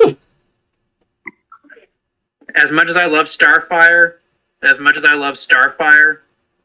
yeah, she's kind of airheaded. Yeah, she's kind of a bubblehead. To put it nicely. Being naive doesn't mean I'm an airhead. My head is full of dense... Suspect has dark purple hair and dark eyes, and has demon magic, and is usually seen wearing a black leotard of some kind. No, Starfire, it's not the trend. It's not the trend. What is... I'm giving a description. I'm going to explain it to you. Okay, just stop. Suspect's daddy issues go so hard that it bled out of the character and into the person cosplaying.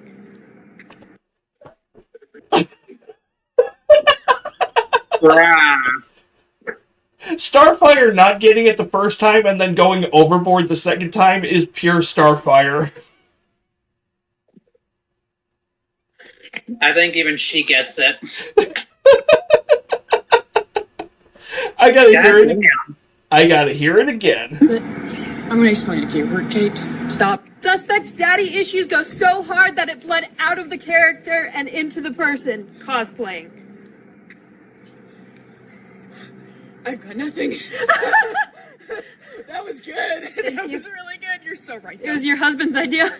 Suspect is such a drama queen that instead of just telling his father figure he was alive, he had to put on a full Broadway spectacle. I had to get my point across. Now, this character, I actually don't know who they're supposed to be. Like I said, it's been a while. I think that's supposed to be Red Hood. If it is, I have no clue. If it is close enough. I mean, I honestly have no clue. I mean, if it is, I mean, that's not too far off from how Jason Todd revealed himself. Yeah. Also gonna let you know now, here in about 20 minutes, I gotta exit the call for a bit to take the dog out. Oh, you're good. You're fine. Yeah. So in the meantime, let's try and get as much content in me as we can. All right. Suspect's only superpower is a triple front flip. And his dad is rich. Oh. Oh. Oh my god. Starfire! Wait, what? She said bro doesn't have a real dad, he died. Oh. That's pure Starfire. She just had no chill. He had to put on a full Broadway spectacle. I had to get my point across. Suspect's only superpower is a triple front flip. And his dad is rich.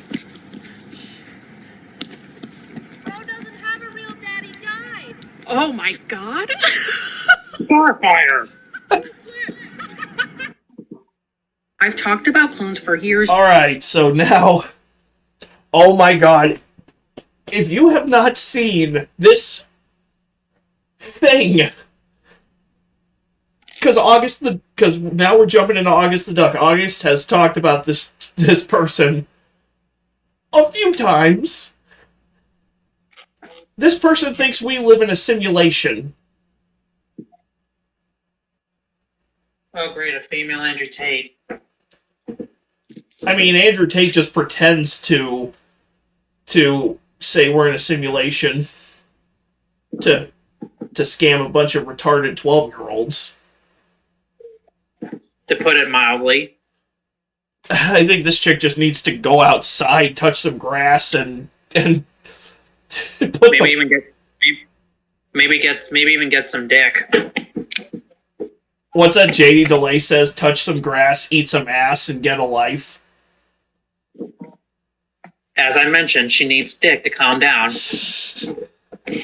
TikTok conspiracy theories keep getting worse. I don't know what we're in for. Oh, good God. I've talked about clones for years. The military has confirmed cloning. Just because you aren't knowledgeable or aware of it doesn't mean it's not real, honey. Ladies and gentlemen, today you're going to learn some distressing information. If you're a big fan of 2000s pop stars, and you've been having a funny little feeling, a hunch recently that some of them might be getting turned into clones, today I'm going to show you some proof that hunch might just be correct. And when I say proof, what I mean by that is one of the dumbest things I've ever heard a human being say. I feel like there's a lot of content that I cover on this channel that I have a love-hate relationship with. I love that it exists because it's fun to talk about and it's entertaining, but I also hate it because knowing that not only the content itself exists, but also the people who make it, makes you so mind-numbingly frustrated that you just don't know what to do with yourself. And I think smack dab at the top of that list, the pinnacle of my love-hate relationships, is TikTok conspiracy theories. Because my god, do people say some stupid shit on that app with their entire chest. I've covered a lot of TikTok conspiracy theories on this channel. That's not an exaggeration. Actually, that might be underselling it. There's a guy on TikTok who thinks poop is a myth.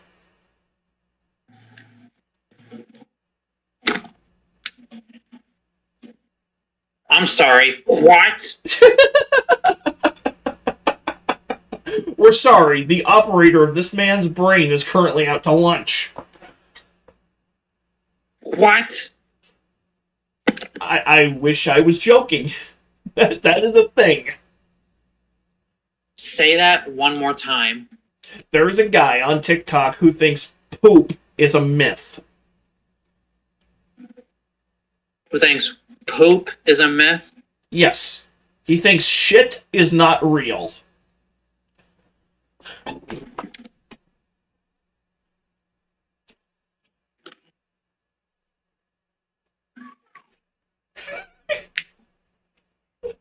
I fucking hate it here.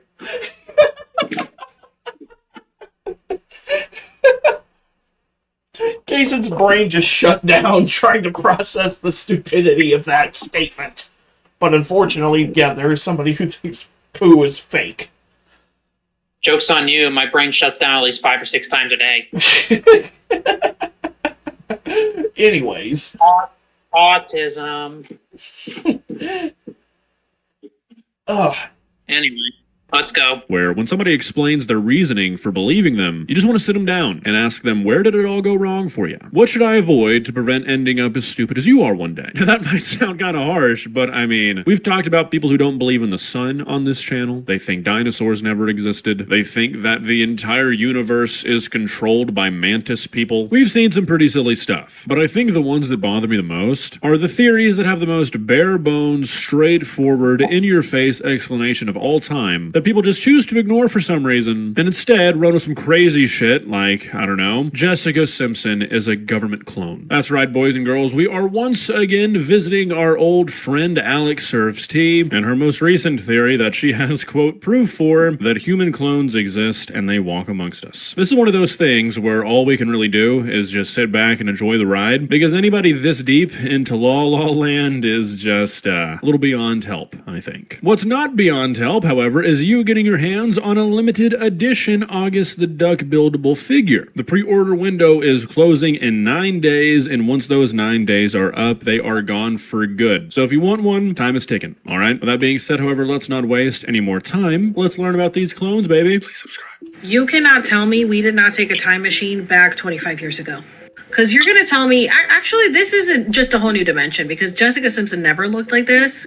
I don't know what is going on here, but you see how skinny she is? Tell me it's not giving Christina Aguilera skinny.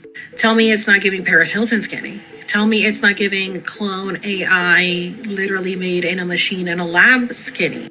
This is insane to me. Okay, so this is the first video that I could find that Alex made on Jessica Simpson, and I don't really understand her.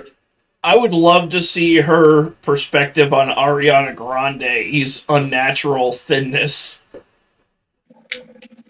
Or the person pretending to be Ariana Grande on her TikTok. Ugh.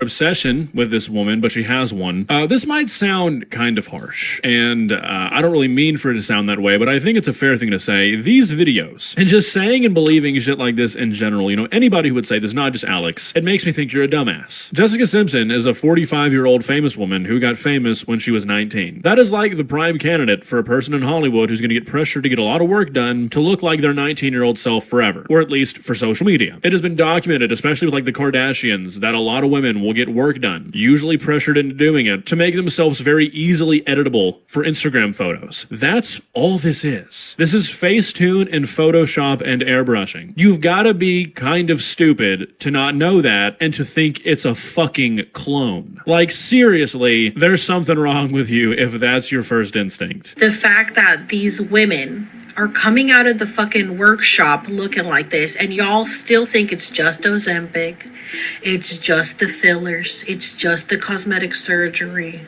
Like, please be fucking for real. You're using photos from 2001 as a reference, you dumb bitch. It's not 2001 anymore, it's 2025. The year of Black Ops 2, buggin'. Guess what? People age, and like August just explained, in Hollywood there is an ungodly amount of pressure placed on women to make themselves look a certain way, and I want to know who keeps pressuring the new young up and coming actresses to get like all the fat sucked out of their systems, so they end up looking like a Fallout ghoul. God damn. Between Anya Taylor-Joy, what's her face from The Boys, and now fucking Jenna Ortega.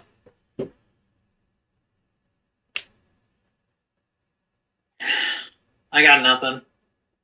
I don't think Hollywood is generating clones. I just think the current wave of starlets, of new up and coming starlets, is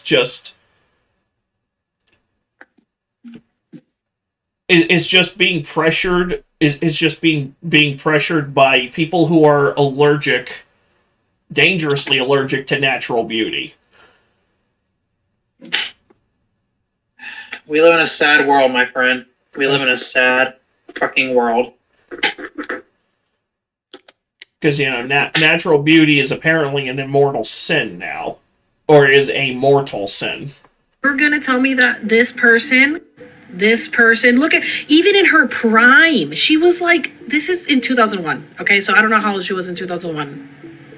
Early 20s, maybe, if that 18, around there. You're gonna tell me she looked like this, but now at like 40 something, she looks like this. Like, you guys, I can't be living amongst this many brain dead people, please. Oh. Pot meat kettle. Oh, Alex, I think you should be sent to a federal fucking prison for having the gall to say that. You're calling us brain dead? Okay, I want to really hammer this home. She's making a video, okay, about how Jessica Simpson looks too good on social media, how she can't look like this, how if she really looked like this, it means she's coming out of a factory, she was made in a workshop, she's a clone, okay? Please really, really take that to heart. Because if a person says that, and then they see pictures of Jessica Simpson out in the wild that aren't edited, that aren't made by her team, and she looks completely different, you'd think the natural response would be, oh, it's obviously just Facetune then, right? Yeah, obviously she got work done, but it was work for social media for stuff like this on purpose. So even though they're trying to make her look like a 22-year-old on social media, it's like, oh, it's just Snapchat filters.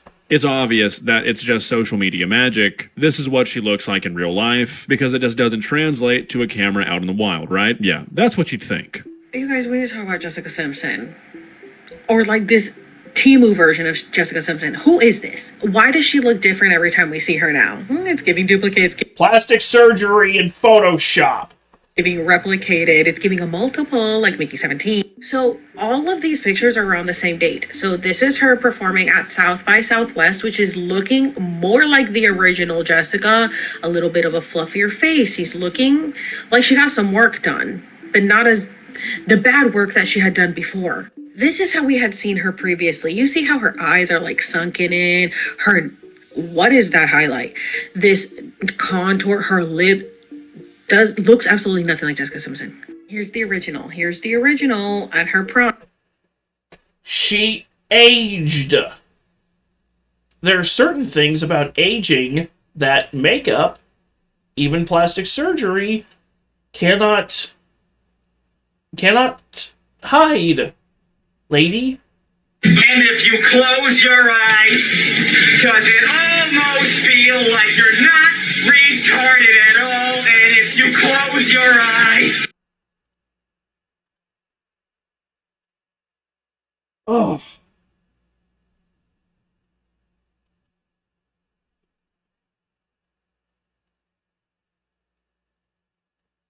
I mean, legit, what the actual fuck? Prime, looking like a cutie patootie. Everyone's gonna say, well, duh, she was young then. Well, duh, she hadn't gotten all that I was work done. muted for some reason.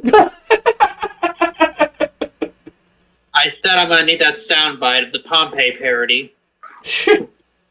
I might have to email it to you. The file might be too big for Discord.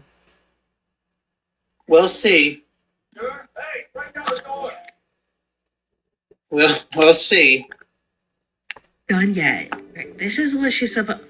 This is the same outfit that she's wearing in that picture, and she looks nothing like that. Like, this is the same day and outfit as this. Okay, so I let that play out a little bit more than I normally would because I just wanted to make sure you guys get a full grasp of how stupid this thought process is. So first, she looks too skinny, too young, too much like she's from a workshop. And then she's out in public and she looks like a normal person. And suddenly now it's a case of she looks different in every single picture she takes. It's not really a mystery that if you take two different pictures and they have different angles, different lighting, different camera lenses with different focal lengths, different facial expressions, that they might not look the exact same. I mean, seriously, like, what's the conspiracy here? Is it not a universal human experience to go out with friends and see a picture of yourself by the end of the night and think, holy fuck, do I actually look like that? I mean, like, holy shit, how stupid do you have to be to where somebody has a bad angle picture of themselves taken and your first thought is not, oh, that's just not their best angle. It's, oh, they've been replaced by a clone. Like, holy shit. Calling me brain dead? Get a grip.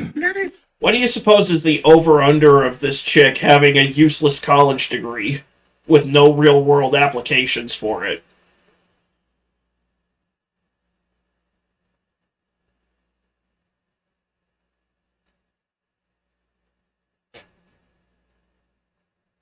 I think you're muted again. 100 over 100. 100 over 100. They're...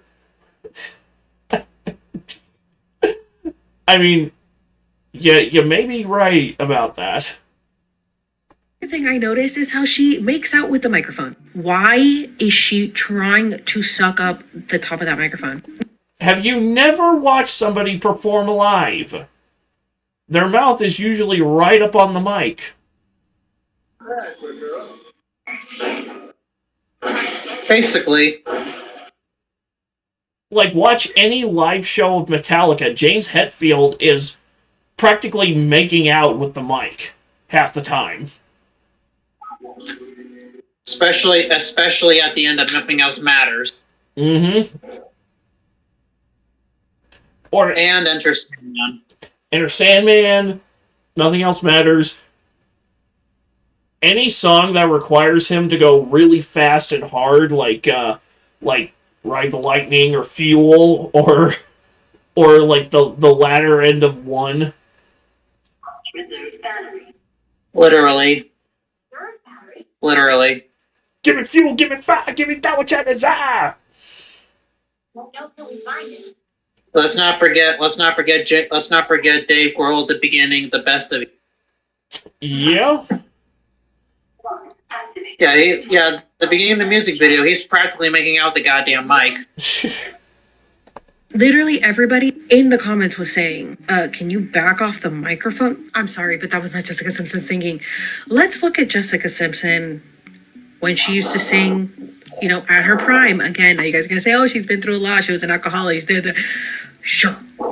But let's just compare. Okay, so I can't show the super in-depth comparison because I'll get copyrighted, but again, you're just kind of showing off your lack of knowledge here, Alex, and that's okay. You don't have to be knowledgeable on everything, but you should not use your lack of knowledge as an excuse to imply that somebody is a clone. Not just imply it, just state it as a fact, actually. First of all, the whole making out with the microphone thing, that's just how you use a microphone. Right now, I'm maybe like a half an inch from my microphone. If I go back to like 5 inches where Alex probably would want me to be, this is what it sounds like. So yeah, you just kind of have to make out with a microphone. The only reason I'm not so close to my mic is because it's touchier than a Diddy pizza party. I was gonna say touchier than a Vatican summer camp, but well, we've used that one a few times, so that's awful. I'm sorry to my Catholic friends. They took all of my baby oil, my baby oil. And on that note, I am taking the dog out. I'll be back in a... Alright, do you want me to keep going? Yeah, keep going. The show must go on. I'll go back. Yeah, I'll just come back later. I'll come back with the VOD and what I missed. Alright. Okay. Alright. Huh? I just said alright. Okie doke. I'll talk to you in a minute. Okay. especially good ones, because that's just how you use them. Also, to compare the singing voices as evidence that it's not the same person. And then preface that by saying, I know you guys are going to say that she's aged 25 years and she's done hard drugs that entire time and has drank that entire time, as if those things are somehow not going to affect her voice. Just the mental gymnastics that these conspiracy theorists go through are insane. I feel like I'm with a VMA legend. I mean, listen to... Again, she would probably think James Hetfield now is a clone because of how he sounds on Ride the Lightning versus how he sounds on, say, 72 Seasons, which is their most recent, Metallica's most recent album. But it's like, yeah, well, James Hetfield, well, they recorded Ride the Lightning when James Hetfield was 20 years old, and now he's in his fucking 60s. So, yeah, your voice changes over time. I know that shocks you because you're retarded, but ignorance is no excuse for reality and real life. Right now. It has been a while since I've been to the VMAs, but yeah, I feel like I grew up going here. What's it like to be back here presenting? I mean, I could not be more excited, to be honest. Like, I just had a show 2 nights ago for the first time since 2008, and I literally felt like my soul caught on fire. Like, I cannot wait to go back out on stage again. It was like a resurrection or something. So a few things here. She's going to bring up the fact that Jessica says this, like, resurrection and soul on fire stuff later. And she's also going to comment on the faces that Jessica Simpson is making, as if she's not making the exact same faces. Should I believe that you're a clone because of that, Alex? I don't understand. I don't get the rules yet. But whenever a celebrity says something like this, or like makes a joke that sort of hints towards conspiracy theories, people like this are always quick to say, oh, they're not even hiding it anymore. They're putting it right in our faces. And then when they deny things, and when they say things aren't happening like these theorists are saying they are, they're just like, oh, well, they're just puppets. They have to say that. They can't say the truth. It's like, pick one. This is the problem with conspiracy theorists. This is what happens when you only believe things that feel right to you. You'll end up with the most inconsistent belief system of all time. What's it been like for the kids to see Mom back on stage? They are very proud. I was just FaceTiming with them right before this. They don't really know. Like, I haven't done much entertaining. My oldest is 13, so it's been a while. Did they get to see this tonight? They did. I got the approval from the kids. They love my outfit. Okay, so that was scary. That was scary. Really? What was scary about that? What was scary about a celebrity who may or may not be under the influences of cocaine, we can't say for sure, giving a friendly and cordial interview to somebody? Cocaine and I mean I was gonna say hard liquor, but cocaine is probably more. There I go, hitting my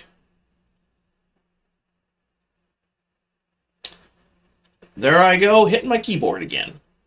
Oh god, she talked about her children liking her outfit, the horror. I mean, like, what? How do you live like this? It's gotta be exhausting. And I've been talking about Jessica Simpson, you guys. I told you she came to me in Palm Springs. She was giving me a message, right. Do you see it now? Do you see it now? I find it interesting that she said that she hadn't had a show since 2008.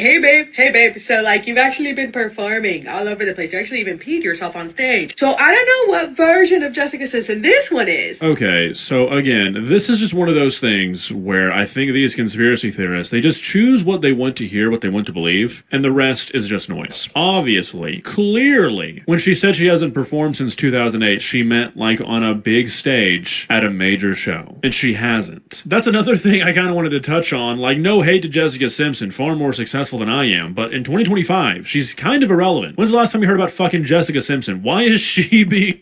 The last time I heard about Jessica Simpson being involved with anything was when she was in the movie Employee of the Month with Dane Cook, which should tell you all you need to know. Then again, I don't pay attention to these like flavor of the month pop sensations. My introduction to Jessica Simpson was her playing not Daisy Duke in the not Dukes of Hazzard movie. And can't really say that I have missed out on much, because the only piece of her music I know I've heard was her not cover of Nancy Sinatra's These Boots Were Made for Walking. And I think that's pretty much all I needed to hear. Being chosen to be a clone. You know what I mean? But yeah, like, she has not had a major tour or a major performance since 2008. You can't just make shit up because you want your version to be true. But her eyes were scary. It looked nothing like her. And she does not remember that she has been performing left and freaking right. And she thinks that she just started performing in 2000, or the last time she performed was 2008. Girly pop. Hey, girly pop. Hey, girly pop. How did nobody pick up on that? And her eyes looked like she was cocked out. I don't think that she was. I just think the version was malfunctioning. So for everybody. Oh my god, why are you talking like this? Jesus. I don't understand why conspiracy theorists like this always think that they just get to, like, decide reality. Like, they just get to decide what is real based off of nothing. You're telling me that in your head, Alex, it is more likely that a celebrity who's been open about their substance abuse has some sort of malfunctioning endoskeleton that's making their eyes tweak out, instead of them just having done something that's making their eyes a little bit wider than they normally are? Really? Or the even more likely answer that this is just like a side effect of plastic surgery. Your eyes get wider once you get a facelift. But okay, clone malfunction is more likely than coke or plastic surgery. Okay, whatever. I thought I was It has to be exhausting. Genuinely exhausting to be this retarded. It was exhausting when I was in my terminally online phase and I was hyper political about every little motherfucking thing on the planet. I cannot imagine. I cannot imagine being so anti-reality that this is how I spend my time and energy. I can't. crazy. I do got crazy eyes. Okay? Yeah, we know, because you're crazy. Because, yeah, when you see it, it's kind of hard to unsee it. I'm the crazy one. I told you guys she came to me in Palm Springs because it's all being exposed. It's very obvious. And did you hear her say it was... By Jessica Simpson approaching her in Palm Springs, she means she smoked an ounce of weed and then hallucinated Jessica Simpson approaching her in Palm Springs. But it was really just Cindy the crackhead who squats in A-listers' condominiums when they're off, when they're out of town.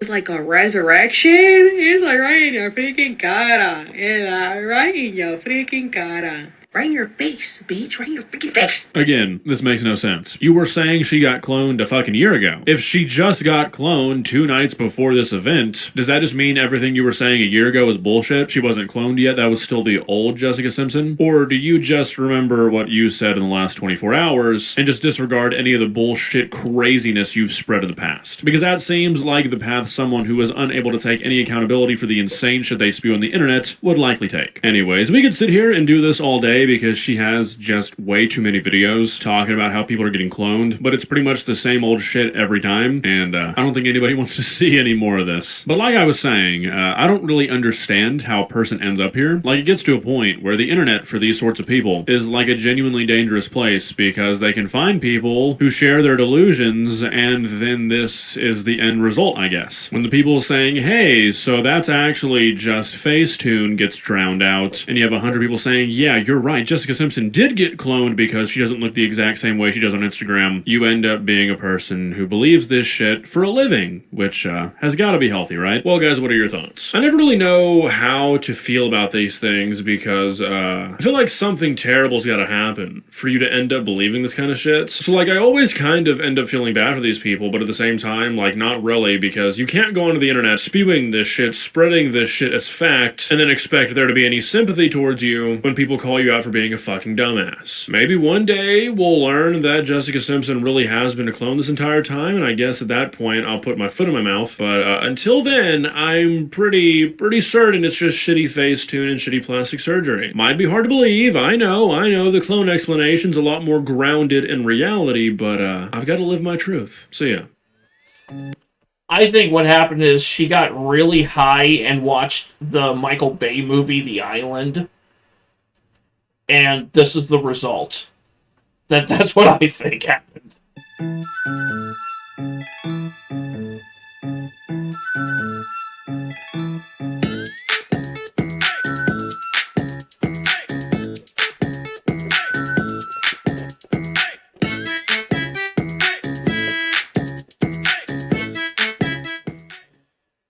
I started looking dark a year and a half after using sunbeds. I looked black. I posted a TikTok and I got loads. I'm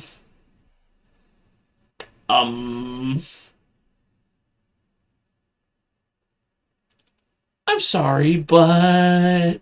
What the hell is even that? Girl says this TikToker's addicted to tanning.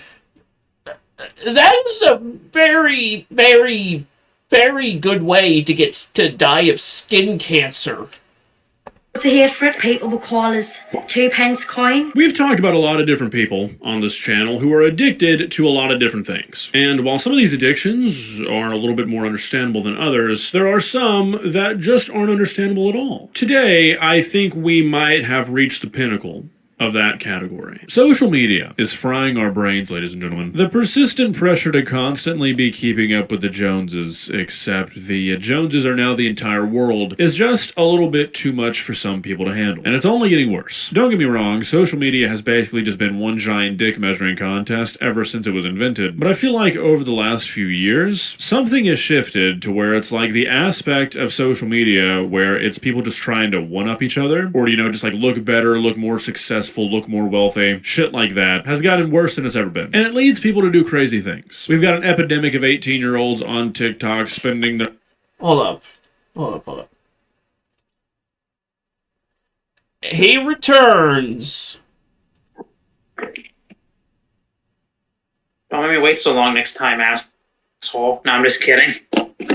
Sorry, I'm too busy being mesmerized by whatever the farm fresh fuck this is.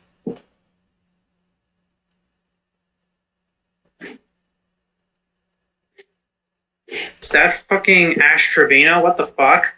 I don't know what her name is, but she is, she likes tanning. A lot. Clearly. Fucking SpongeBob and Patrick for my one episode looking ass. Oh. Hey, stop eating the goddamn carpet. You're not supposed to look like a Krabby Patty, lady.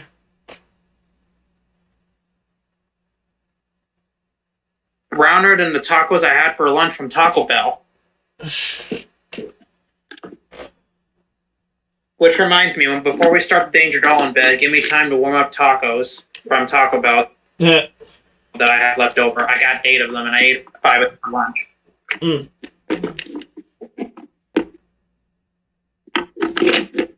I had $20, and I blew it on tacos. At least it wasn't drugs. Yeah, that's true. But anyway, let's get into it, shall we? Their life savings on a 3-day rental for a Lamborghini so they can cosplay being rich and try to sell a course. We've got 14-year-olds hopping on gear because they think Ashton Hall's a lifetime natty. And we've got young women getting addicted to tanning beds and tanning injections because, honestly don't know how to blame this one on social media yet, but I'm sure there's something there. Meet Brinley, a 19-year-old TikToker who recently did a Truly interview who, if you can't tell, is addicted to tanning. She's gone viral on TikTok a few times for her crazy tans, and I guess Truly saw that and was like, hey, perfect, another vulnerable teenager that we can probably offer like $250 to make a 10-minute long video about, where we feed into their delusions and try and convince them that nothing is wrong with their behavior. It's a really cool business model. I'm making this video out of like genuine concern though, because usually the stuff that Truly makes into these dog shit videos is just dumb stuff like, I married a prisoner and also I'm a cat girl, but this is a little different. This person is actually like probably gonna die, so you know, I thought that maybe instead of doing the Truly method where you take a person who's vulnerable and not in the right headspace and tell them, hey, just say that everybody who doesn't like you is a hater and you're gonna keep doing it anyways. I thought instead of that super helpful method, we could dish out some tough love and maybe do some good. You know what I mean? So that's what we're here for. Let's not waste any more time. Let's begin. Please subscribe. I'm Megan and I get hate because I'm this tanned. Okay, we are not even 3 seconds into this and I already feel the need to say something. I feel like the word hate or hater has pretty much lost all meaning in the modern day. Don't... I said it earlier. Damn. I said it earlier. She pretty much just on a one-way trip to skin cancer.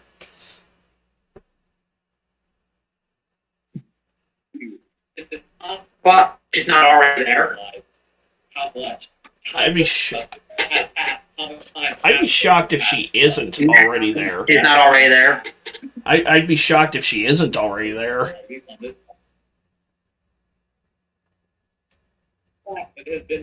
I'm personally surprised I don't have skin cancer from the back of my neck for all this time I spent in the sun 7 years ago.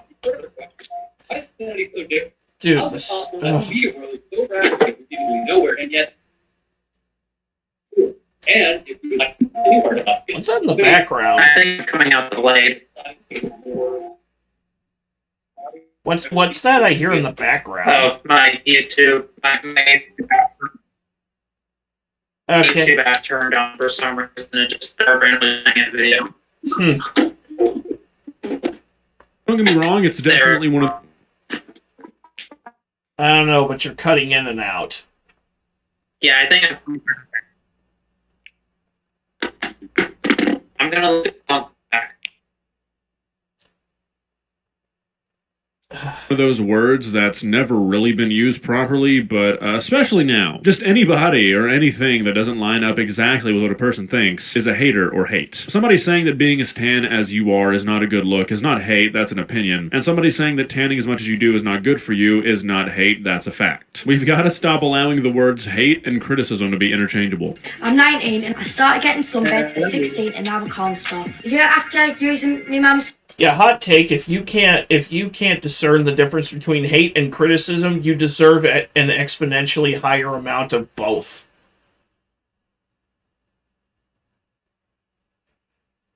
I'm back. All right. Hopefully I'm not cutting in and out or being delayed this time. All right. Well, we'll see.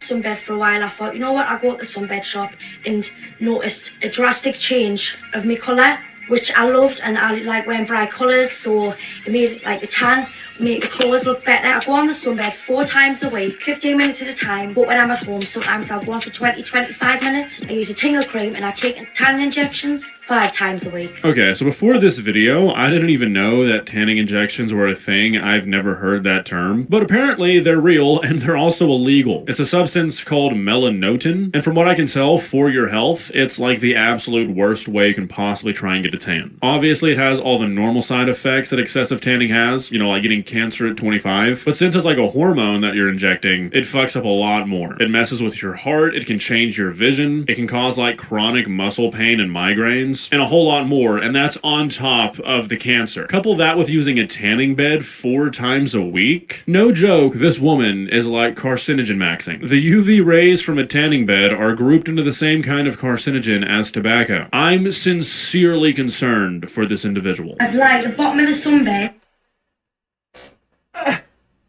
Yeah, this is my first time even hearing about tanning injections. I didn't know that was a thing. I've never had reason to think that was a thing. Why the fuck is that a thing? This bitch clearly never watched Final Destination 3. Oh god. Dude, that tanning bed, that scene where they're in the tanning beds, and when it shows them on fire as they're dying, and then it cuts to the top of their caskets. That was the perfect match cut. Right there. That's disturbing. That had to have been the most miserable death in all of Final Destination I've ever fucking seen. You know, that's one a series, of the chicks. You know, that's a series I could never get into. Well, wait till you hear this. One of the chicks, it got so hot in the tanning bed she was in, her goggles melted and fused to her eyeballs. Yeah, I've seen that. I saw Final Destination. I think the only ones I've seen all the way through are the second one and the third one, and I've seen parts of the first one. Yeah, because the first two had the chick who played Claire in the Anderson films, playing a character named Clear. Yeah, it also had Stifler from American Pie. Felt like a fucking American Pie parody with death. Well, the third one had, I think she was the Huntress from the Birds of Prey movie. Are you talking about Mary Elizabeth? Yeah. Yeah, she was the main. She was the main final girl. Yeah, Mary Elizabeth Winstead is. She's in a lot of horror stuff. She was in the Thing prequel, and she was also in the Black Christmas remake. She also played a character in the Ahsoka TV show. She's also married to Ewan McGregor. She was also Lucy McLean in Die Hard 4. And that's John's daughter, right? Yes. I thought so. I need to go back and rewatch the Die Hard films because I know we did a discussion a couple years ago on it. I want to say she was in that movie RV with Robin Williams. Probably. I think she just turned 40. You know what I really need to see is her Netflix. She has a John Wick clone movie on Netflix where it's her and Woody Harrelson, and it's called Kate, and I've heard good things about it. Yeah, I've heard of that. I need to get into seeing it.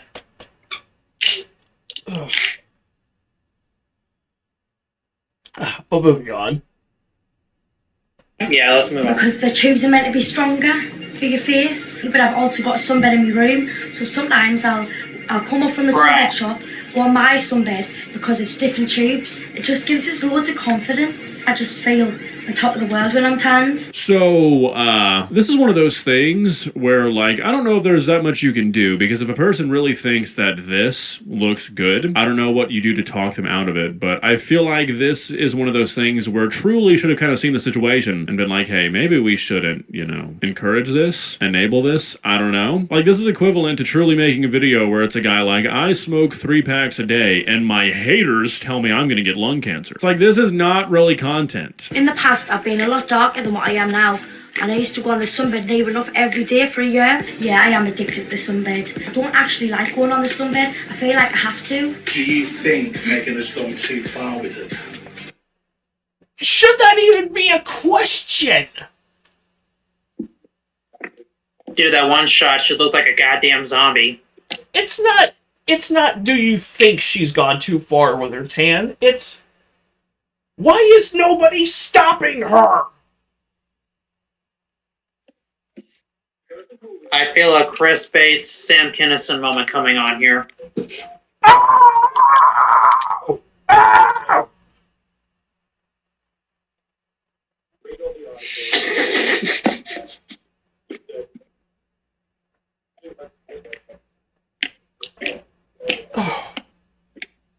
That's just.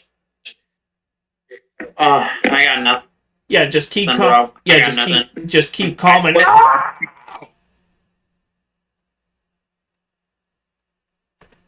Personally, I quit. yes. I'm gonna become a Catholic. Where y'all fuckers.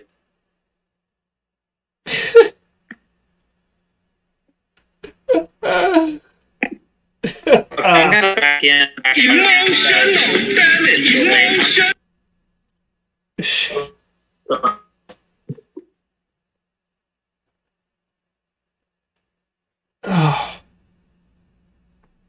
It doesn't look very natural. It's a lot darker than what most people would like. If I had that relationship with Megan, I would probably say maybe drop it down to less sessions a week. But we'd always promote safe tanning. A year and a half after using sunbeds, I noticed that my belly was going a black coaly colour, not a tanned, glowy colour, but I liked it. Okay, I'm glad she brought this up because I kind of want to get your guys' opinion on this. At what point does it stop being I like to look tan and it's really I like to look like a completely different race? Because, like, don't get me wrong, I usually go to the beach like once a year with family, and sure, it's kind of nice to look tan for a bit, but I mean, this is not really like being tan. Like, what she looks like is not recognizable as being just a tan person. It sort of just looks like she's cosplaying as a different race. Loads of heads would turn in the street, people. I mean, he isn't wrong. I still don't know what the fuck we're watching.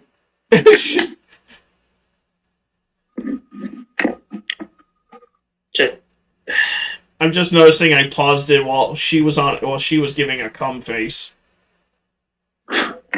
Or a blowjob face. Like she looks like she's sucking it. Will look me up and down and laugh at us, and I'm thinking, what they're laughing at? Because it was normal. I mean, it made me question myself as well. Like, what they're looking at? Is it because I'm really tanned? Is it because of what I'm wearing? It makes us feel uncomfortable, but at the end of the day, I'm not bothered because everyone's entitled to their own opinion, and I know I look great. It makes me feel uncomfortable that people are staring at me because I'm over tanned, but it doesn't bother me. Which one is it, bitch?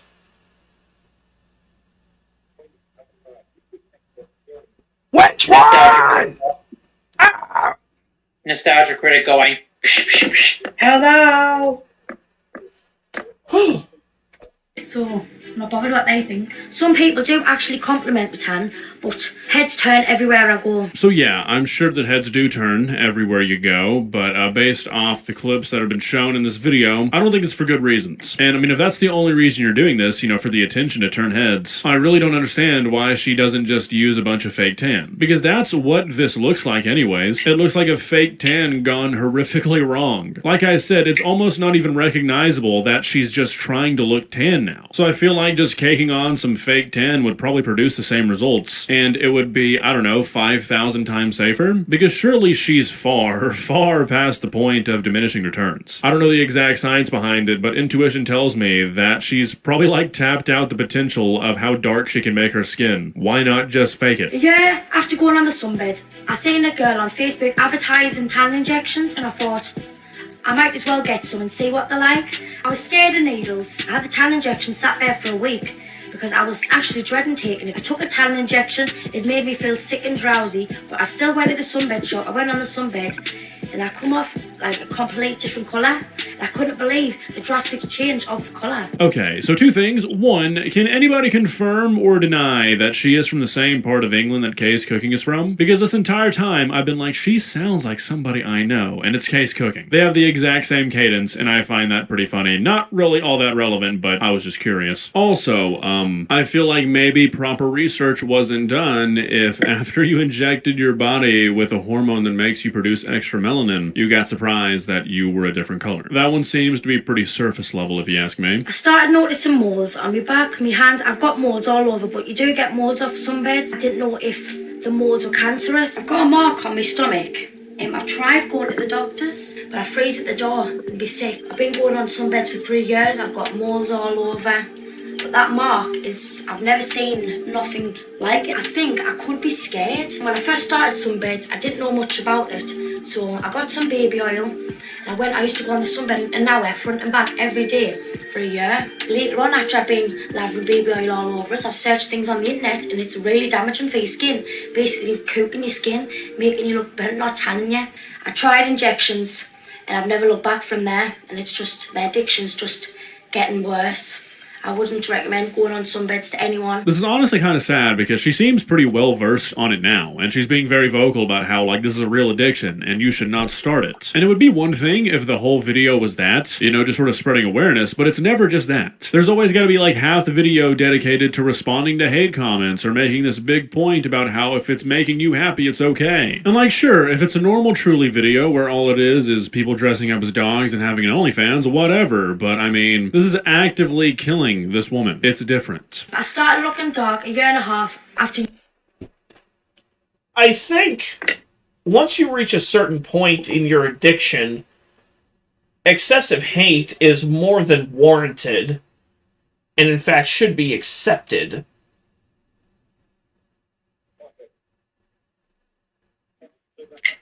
Basically. If you're this far gone, people should be you should be reading people making fun of you the way you look, and you should be internalizing it as holy shit, I'm a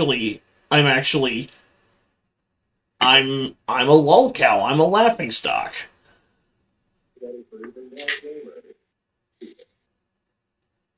What's that one author we were talking about who was a freaking lolcow?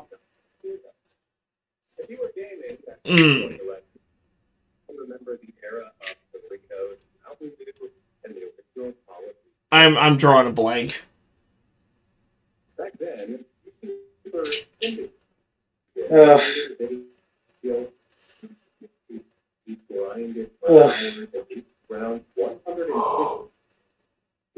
We talk about so many. I got nothing. We talk about so many stupid people on these streams that they after a while they just all kind of blend together. Like Jack Dorky. Yep. Using sunbeds. I looked black. I posted a TikTok and I got loads of hate for it. People would call us 2p coin. I got 3 million views. One person even said the burnt chip at the bottom of the air fryer. I think stuff like this really goes to show the sort of mental state you have to be in to fall into something like this. Because if you recall, she said this is when she started to look dark. I'm gonna have to disagree on that one. This does not even look like skin. Like, she's not even a skin color. She looks like she fell into a pool of motor oil. Like, this is not the way anybody looks. It looks like she's wearing fake skin or something. Like, for it to have to get to this point before you step back and think, you know what, maybe this is beginning to be a little much. You know, look a little unnatural is genuinely unfathomable to me. Like, don't get me wrong, I understand that body dysmorphia is a very real thing, but it seems like skin color is pretty binary. You know, like you're either dark or you're not. So it's just hard for me to understand how a person would look like this and see comments like this and just blow it off as hate instead of people saying, hey, you look ridiculous. At the time, I thought the video looked nice, but now looking back at it now, it looks terrible. 9,522 comments, people tagging their friends, 62.2k shares. Oh my god, I'm famous! That's what I thought. I'm not famous, but it went viral. Even not for reasons that you want. My friends were in the comment section slating us, which at that point in my life it did affect us a bit, but then I started to learn to deal with the hate and I just toss it over my shoulder now. This video is honestly just leaving me more confused than anything, because she says one thing, like she looks back at these videos and realizes it looks terrible, and then 20 seconds later she's like, now I've just learned to deal with the hate and throw it over my shoulder because it doesn't matter. Like, can we not sort of put these things together and realize, hey, maybe if people weren't hating back then, since as you've realized now it looked terrible, maybe they aren't hating now. Maybe it just still looks terrible. Like, that doesn't seem like that hard of a stretch. And my tan causes lots of arguments between me and my mum. She tried to chop the plug off the sunbed one time, but she said, you're old enough to make your own decisions, you're 19 now, but stop going on the sunbeds, you're ruining your skin. By the time you're 30, you're gonna look 50. Sometimes my mum doesn't like walking around with us if I'm fresh off the sunbed because I look really tan. My mum and my nana are really concerned about us. We try to make doctor's appointments, but I just fail to attend. I don't think I would ever stop using tan injections or going on the sunbed because I'm not used to it now.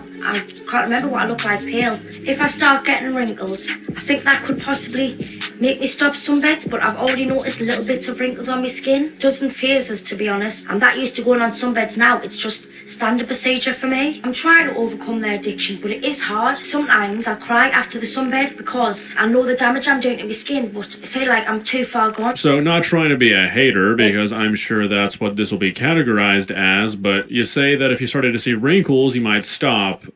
You don't look 19. You look mid-30s. Maybe early 30s on a good day, but... I'm gonna let Filthy Frank talk. It's time to stop! It's time to stop, okay? No more! Where the fuck are your parents?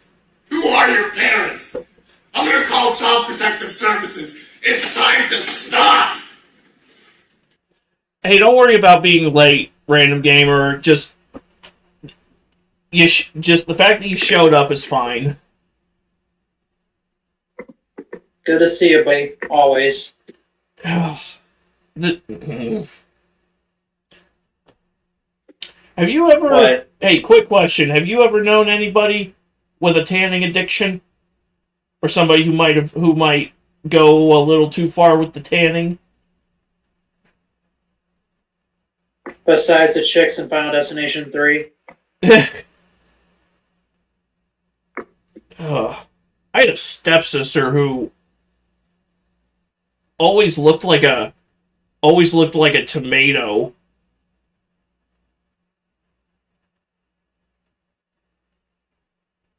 And she always wanted to talk shit about how I looked, and it's like, you plaster so much makeup on your face, you look like a goddamn raccoon. It's like when you called my ex a dolled up mannequin. She legit, not your ex, this stepsister that I referenced. She legit looked like Snooki. Oh my god. This is Michael's second wife. She had the short blonde hair like the Karens. Ugh. My dad called that the reverse mullet.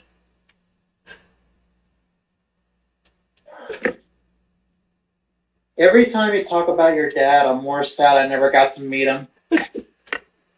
She got the tan injections all the time. Oh. See, today's the day. Today's my first day even hearing about tanning injections. Up until starting August's video on this, I didn't even know that was a thing. Oh shit. Shit be like that, bro. Yeah, it do be like that. Shit do happen. Ugh. Anyways. Yeah, anyways. Ugh. Uncle bought her a tanning bed that they had in their bedroom as well. Okay, that's... Okay, if you bought a tanning bed and you put it in, like, your basement, I could maybe understand that, because my dad knew a guy who had a tanning bed in his basement, but putting it in your own bedroom, you're just inviting cancer. And we're not talking about the zodiac sign. Yeah. The effects are already very, very, very apparent to anybody who hasn't been doing this. It's like the same shit with the face and lip fillers, how people get, like, filler blindness. I'm sorry, but if you don't think... So she was like 2008, she doesn't like me very much, so I haven't seen her in a while.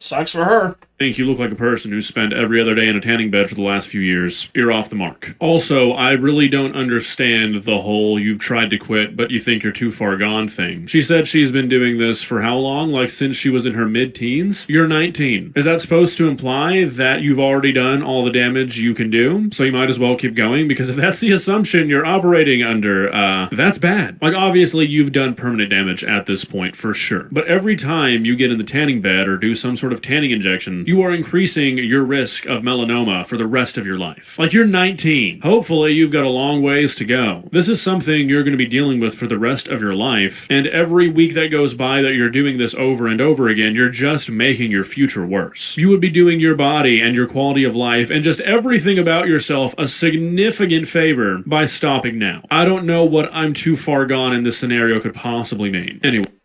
Holy burnt bacon.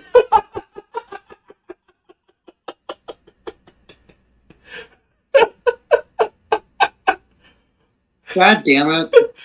Holy burnt bacon, Batman!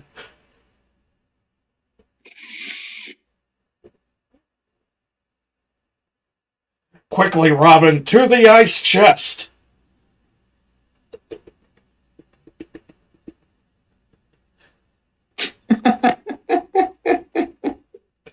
God damn it, random gamer. Anyways, that's basically where the video ends, and like I've been saying, this would be a completely different situation. If Truly didn't always angle these videos to be like, these people are getting hate for no reason. Like, throughout the video, it seemed like this woman more so wanted to talk about the negatives of tanning and, like, trying to kind of warn people against it, and they were still like, yeah, we're gonna make you read a bunch of hate comments, though, and try to frame this as a thing where people are just being mean to you. It's just weird. I'm curious to see if Truly ever offers, like, any kind of support to these people. My guess is they probably don't. Well, guys, what are your thoughts? Like, I think this is one of those things that a lot of people would see a video of on social media and just kind of laugh at it and move on, which I'm not even saying that's like a bad thing. If you're putting your fucking tanning addiction onto the internet, I don't really know what else you expect, but it is one of those things that a lot of people are probably, like, at least a little bit addicted to, and you never really stop and think about it. Like, doing irreparable damage to your body to look like a person from a different planet is something that is definitely a choice, and it's a choice I hope this woman is able to stop making in the near future, because I have a feeling that if she doesn't, things are about to get real bad for her. See ya. To say the least.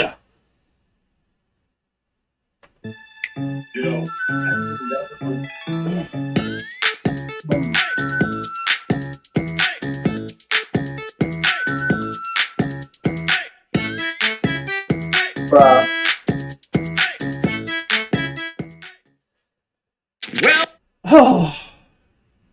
now we get to move on to a subject that had me laughing my ass off all week because I love watching morons find out. Like the two retards who vandalized the Kirk Memorial. Yeah.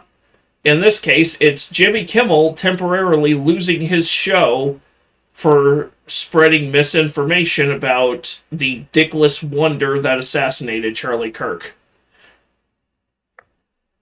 That's putting it mildly. And I'm gonna say it again, I was never a fan of Charlie Kirk, just simply because he was not my type of content creator, or his content was not my thing. I always felt he was too neat and too clean cut. I don't know why, but like really straight-laced clean cut to me just comes off as disingenuous, and I don't know why.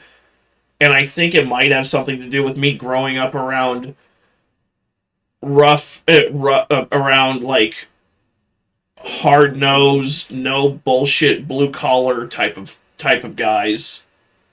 My dad, who was a corrections officer, or my Uncle Jerry, who was a truck driver.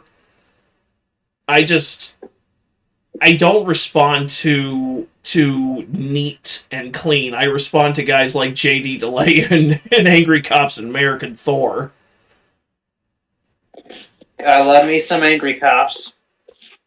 And so I never really had a strong opinion of Charlie Kirk, but he did not deserve what happened to him. I think supporting political assassinations for anybody, whether they lean left, right, center, or sideways, is repulsive. Repeat that last part. I think supporting political assassinations of anybody, of any political class, whether they lean left, right, center, or sideways, is repulsive. Yeah.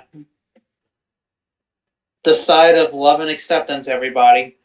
It should not have happened, and it should not happen, period. Yeah, well, welcome to America 2025. I'm still waiting for Raul Menendez to pop up on a screen somewhere and say Cordis Dia. But anyway, Black Ops 2 reference. But anyway, Razorfist cut a nice little rant about cancel culture coming for the left. Which I love that these people are crying about cancel culture coming for them, but it's like never wield any kind of weapon or power against other people if you yourself are not prepared to have it turned around and used against you. Yeah. But apparently these people don't know how to see past their own fucking nose. Well, if it isn't the consequences of cancel culture. Ever since Charlie Kirk was martyred by Marxism, you may have noticed the left or... What? I said it's hypocrisy. Cancel culture. Ever since Charlie Kirk was martyred by Marxism, you may have noticed the left are losing jobs like a late-night comedian. Hi, Jimmy. Still have the same expression on your face as my uncle trying to hold in a fart at Thanksgiving? Yeah, guess that's what happens when the least sleepiness-inducing thing about your show is your narcolepsy diagnosis. Enjoy the podcast circuit, prick. Oh, but bad form, you say. After all, who among us hasn't, while gainfully employed in the upper echelons of entertainment or even the Pentagon, opined that a 31-year-old father of two deserved to be domed for the crime of conversation? If orating overmuch carried a damn death sentence, every Tyler Perry movie would end in genocide. Rant mode engaged.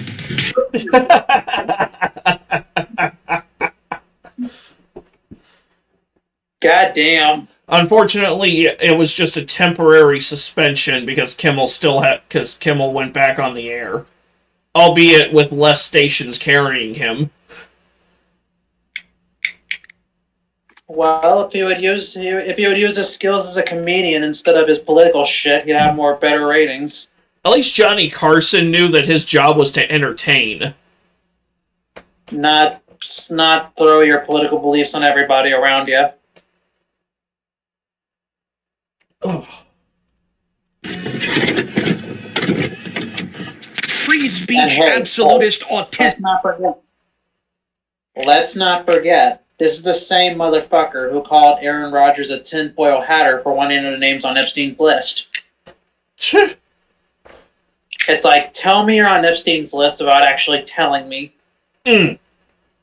Exposed, exposed, exposed, exposed, exposed, exposed, exposed, exposed, exposed. Get old. No, it doesn't. Ismomancers, what we have... I talking about that. Free speech, absolutist, autismomancers, what we have here is a failure to recognize the context of what the writer presently accused of canceling people over. Because it's being portrayed at present as if every asshole with an R next to their name is making a list of lefties, checking it twice, and stacking commie corpses sight unseen. I've even seen it alleged that people are being fired for no reason. First off, if you're having trouble processing the idea of firing an asshole for no reason whatsoever, try pretending they refuse to get a heart attack-inducing vaccine, asshole. And second, you have failed... You know, what... The company I was working for at the time of that vaccine, of that vaccine making the rounds, did not mandate getting the jab. That case just dropped. Because that was when I was working my factory job. And we did not have a vaccine mandate. You could opt for the vaccine, but only one person in the entire staff went and got the vax. One. Oh no.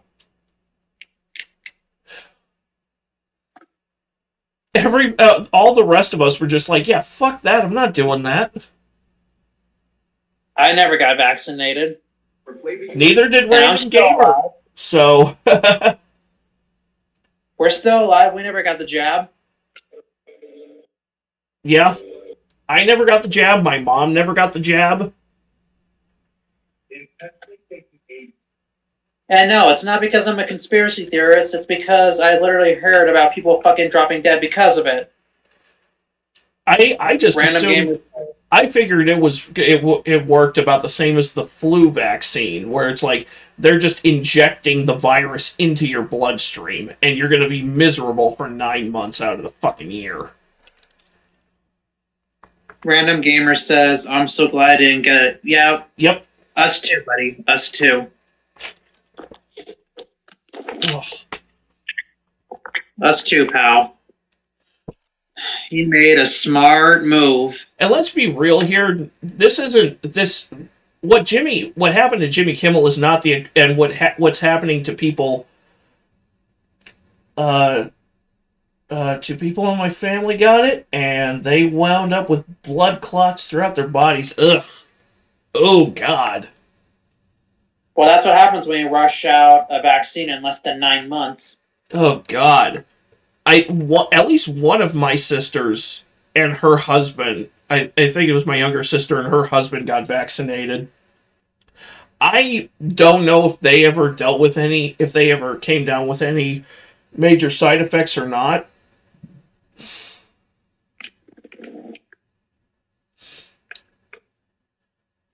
I don't know. I don't really. I think one of my biological siblings got the jab, but I don't know for sure. I assume they did because they drank the Kool-Aid, but that's just what I think. And going back to what my previous thought. Oh, hold up. They didn't die from that, but still, I'd rather not have blood clots in my body. No, blood clots are no joke. Yeah. Blood clots are what killed Scott Hall. Nobody wants that shit, buddy. Absolutely not. And but going back to my previous thought, what's happening to all these people celebrating Charlie Kirk's death and what happened to Jimmy Kimmel is not cancel culture. Cancel culture is you trying to ruin somebody's career because they may or may not have made an edgy joke on Twitter 10 or so years ago, or they may or may not have done something really stupid in their youth, like however many years ago. And what we are seeing is now consequence culture. It's the consequences of you being a piece of shit. It just reminds me of that one friggin' kid raging about Sonic. When will you learn?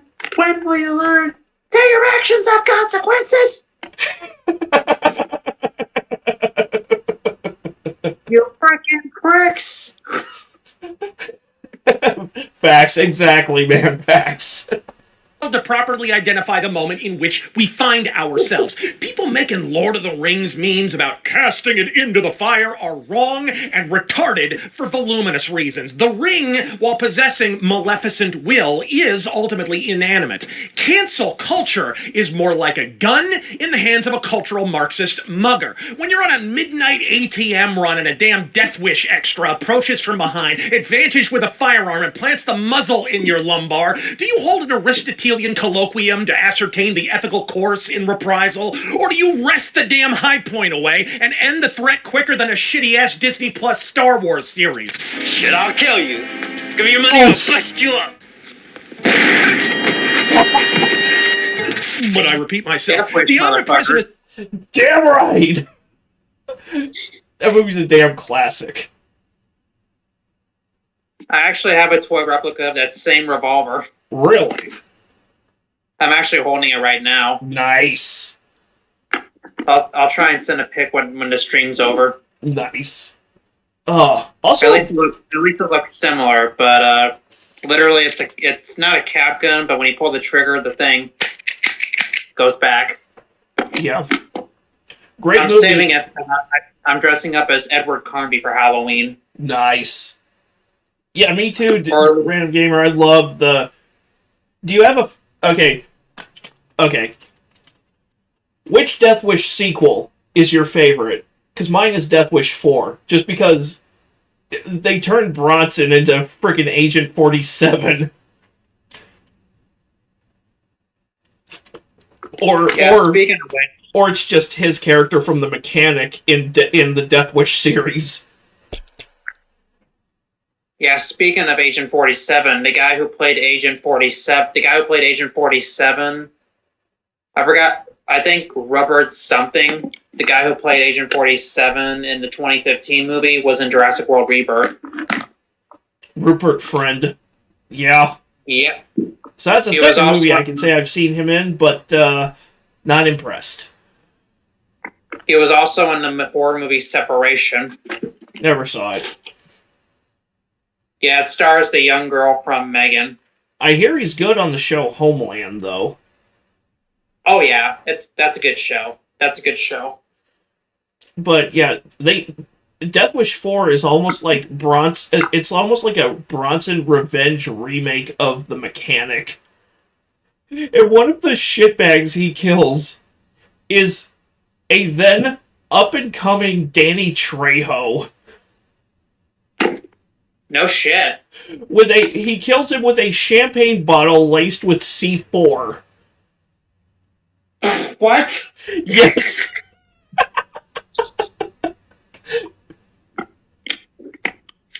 You know, I don't know if I mentioned this, but there's the scientist in Godzilla 1985 looks like Japanese Charles Bronson. Which one is it where he goes on a rampage in a hospital? The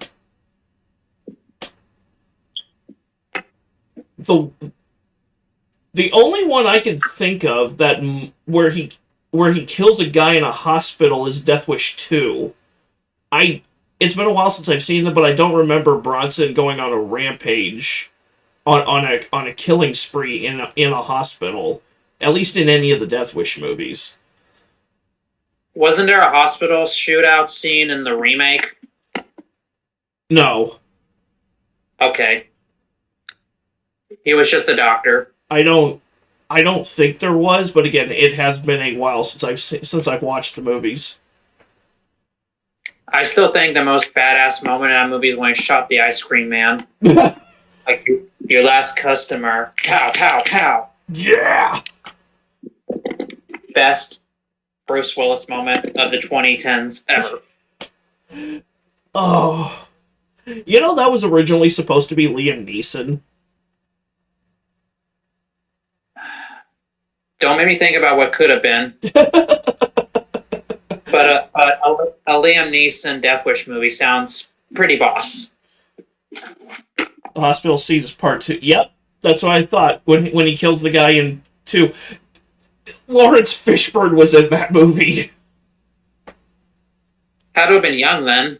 He was very unknown. There's a scene where Bronson stops a gun purchase between these thugs, one of whom is Lawrence Fishburne, and Fishburne tries to use his boombox as a shield, and Bronson just shoots him in the face through the boombox. God damn. You're right, Jeff Goldblum was in the first one. That was one of his I think that was either his first acting gig or it was one of his first. Fucking hackers, hang on.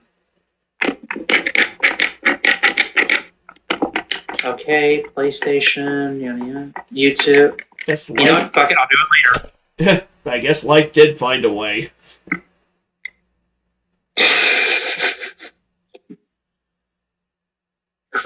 Life finds a way.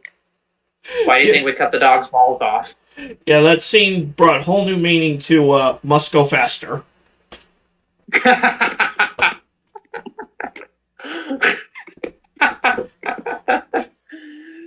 Oh my god. Is it tasteless? Yes. Is it dark? Yes. Is it funny? Absolutely. New with a random family. Bruh. Oh. Oh my god. You remember that chick? You remember that chick who got bullied off of social media for making a video where it says, when it's time to take a moment of silence for men's mental health, and she's going, woo, woo, woo, woo. I vaguely remember that.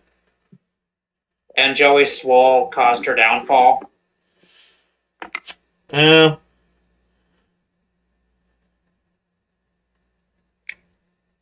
I love watching Joey Swole destroy evil people. I lost my respect for him when he displayed his supreme lack of a spine. Yeah, the whole Hulk Hogan thing.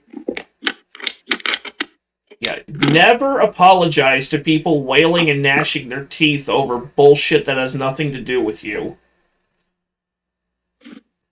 Yeah, because a lot of people were being a lot of quote unquote peaceful people were being super hateful about his death.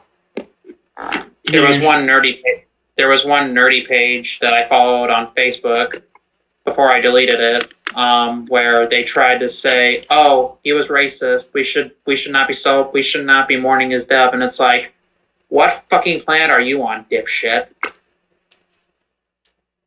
Yeah, do you want to know why people were calling him, or people were claiming he was a racist?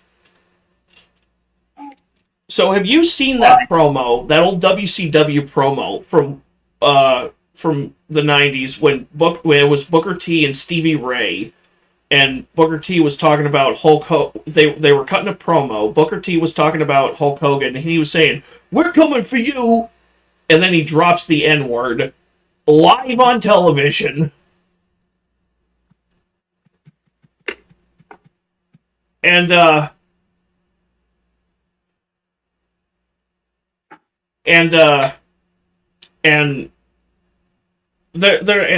somewhere in the back, Randy Savage was asking Hulk Hogan, "Hey, what do you think about Booker T calling you the N-word?" And Hulk Hogan's response was, "Well, hopefully I'm a good N-word."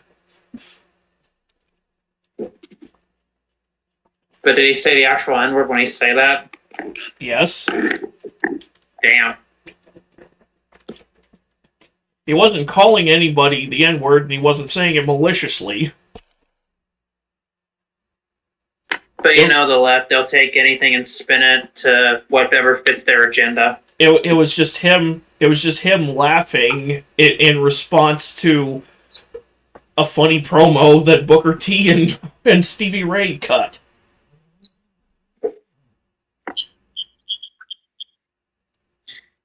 Yeah. So, anyways. Yeah, just Assertion let that- it read that. Hang on. Let me get that back up, and let's go. The right are as bad as the left makes sense only if we've actually ended the threat. And in case you missed Charlie Kirk getting turned into a Chef Boyardee dinner the other day, the threat is most certainly and decisively not ended yet. This ain't us roaming the hint. What? I said, whoa, because of him saying Charlie Kirk getting turned into a Chef Boyardee meal. Is most certainly and decisively not ended yet. This ain't us roaming the hinterland, dueling smartphones akimbo, looking up any LinkedIn profile with a Ukrainian flag in it to get Bernie Bros fired from Photo Barn. That would be an act of preemptive aggression. This is an ongoing self-defense situation. And what are the 3 immortal words of every self-defense dick-kicking class yet conceived? That's my purse! Okay, the second 3 immortal words.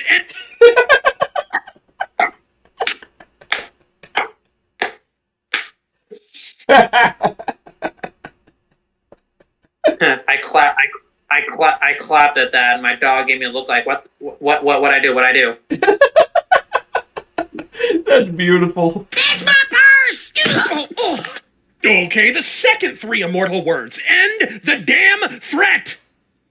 Between the George Fent riots, twin turbo Trump assassins, and now the ooh-woo ladyboy bandit left alone, unimpelled by retaliatory action, the Leninist left will put the kibosh on their kill streak. Oh, about the time Michael J. Fox draws a perfect circle. We are not provoking a fight not yet in progress. We are ending a fight midway through. Politics is a baseball game. The left chose the players, the left wrote the rules, the left cheated like Arnold with a fat-ass nanny, and an hour or so in, they were winning hard by beamballing us in the brainstem. Now suddenly we're in the later innings and they're getting beat like a snitch in the Gambino family. Suddenly it's time to change the rules? Nah, numbnuts. We're going 9 complete colon-caving innings and sending Mariano out to the mound to close out the damn thing. When it's over, we can have another game if you like, after we passed a few election laws to make sure the deck isn't more stacked than Sydney Sweeney. Till then, you'll be boofed by the bullshit rules of the game already in progress. I mean, he isn't wrong. She is pretty stacked. Why y'all keep going after Sydney Sweeney? Because they're ugly on the inside and they can't stand other people being ugly. They can't stand other people looking pretty on the outside. That's literally natural. At least, I don't think Sydney Sweeney's made any modifications to her body. What's that thing Rush Limbaugh said about feminism? He said feminism was invented to allow unattractive women access to the mainstream.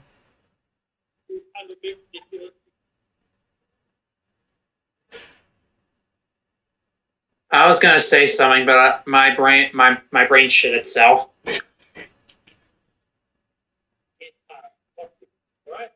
I'm just trying to figure out like what's an ugly actress? Rosie O'Donnell. Amy Schumer.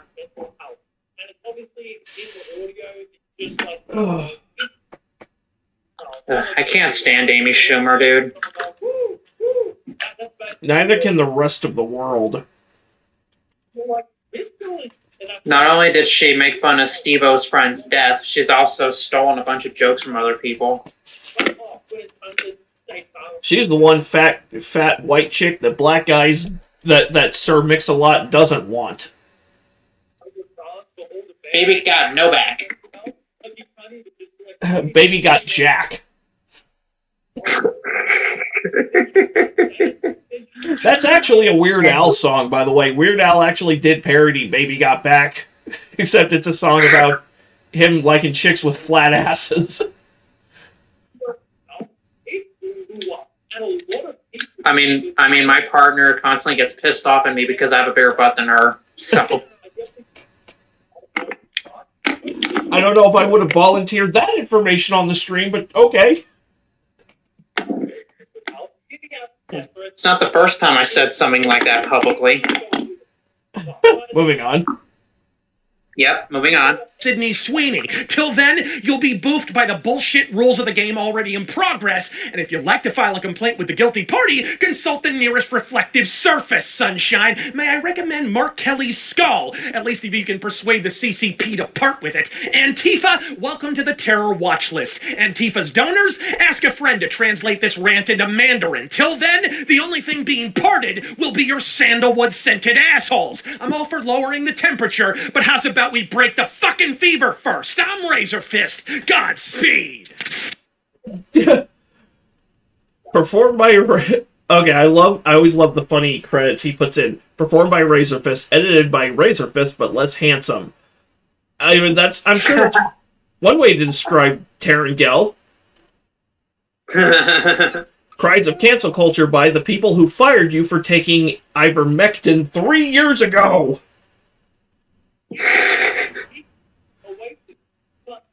A storm of ballots or a hail of bullets? Take your pick, pinkos.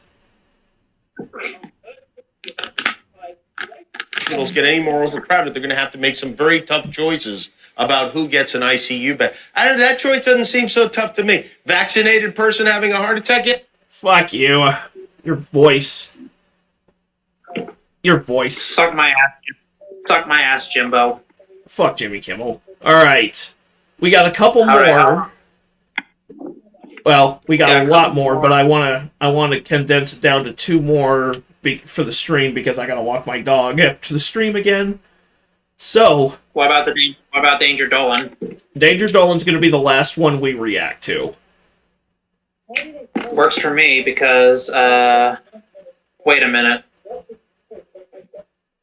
My brain shit itself again. So we're gonna watch whatever you pick and then whatever. I'm just following your lead. We've got one more Atozi video and the Danger Dolan video you've picked for the stream. And trust me, you're gonna rip your hair out like the last couple. Uh-oh. This moron of an IRL streamer decided to disturb a subway train in Japan, and then when confronted by an elder Japanese man, he decided to forcefully push him to the ground. I'm actually kind of shocked that people are not only dumb enough to do this, but live stream themselves acting like this as well. The dude even... After Johnny Somali, you really should stop being surprised. Dressed up like Luffy in the same way Johnny Somali did when he was over there harassing the citizens of Japan, which ended up with him getting arrested and spending 3 months in jail for. But this guy somehow seems to be worse because Johnny never assaulted anyone, from what we know at least. Johnny was extremely offensive and harassed a ton of people, but this seems to be stooping to a new low. So here's the setup of the situation. He's sitting in priority sitting for the disabled, elders, and women who are pregnant, being loud, so an elder approached him and tapped him first. After that, he came back and he kind of started pushing his face away. And then, the third time, this happens. Hey, bud, it's okay. Che. Adiós. Mira poco, dile. Hey, stop, bro. Don't touch me, bro. How did we get here? Like, I hate how YouTube is so soft that you can't even show a guy pushing another guy without the algorithm throwing a hissy fit. All I can say is whoever's running it now. Actually, I'm not going to say because I don't want to take a chance of getting my channel terminated. Grow a spine. why are we filming ourselves treating elders like this? Perfect. I get the older guy touched him first, but still. Why are we filming ourselves treating elders like this? I get the older guy touched him first, but still. That is an extreme overreaction. It's kind of depressing how much more common filming yourself acting like this is becoming, though. I guess the upside is at least they're exposing themselves for who they really are, but still, it's alarming behavior being displayed now. The main question is, would Japan actually take this serious enough to charge him with assault? I don't know. But as I mentioned earlier, there is quite a bit of context to this clip. So let's go as far back as what we can, because the larger clip starts with him right before he gets on the train. Here, everything starts with him talking to a random woman about her relationship, so he then invites her to go drinking, but then another guy shows up before his train. And my boyfriend angry. Your boyfriend angry? Angry. Boyfriend? Your friend, my friend. Let's go.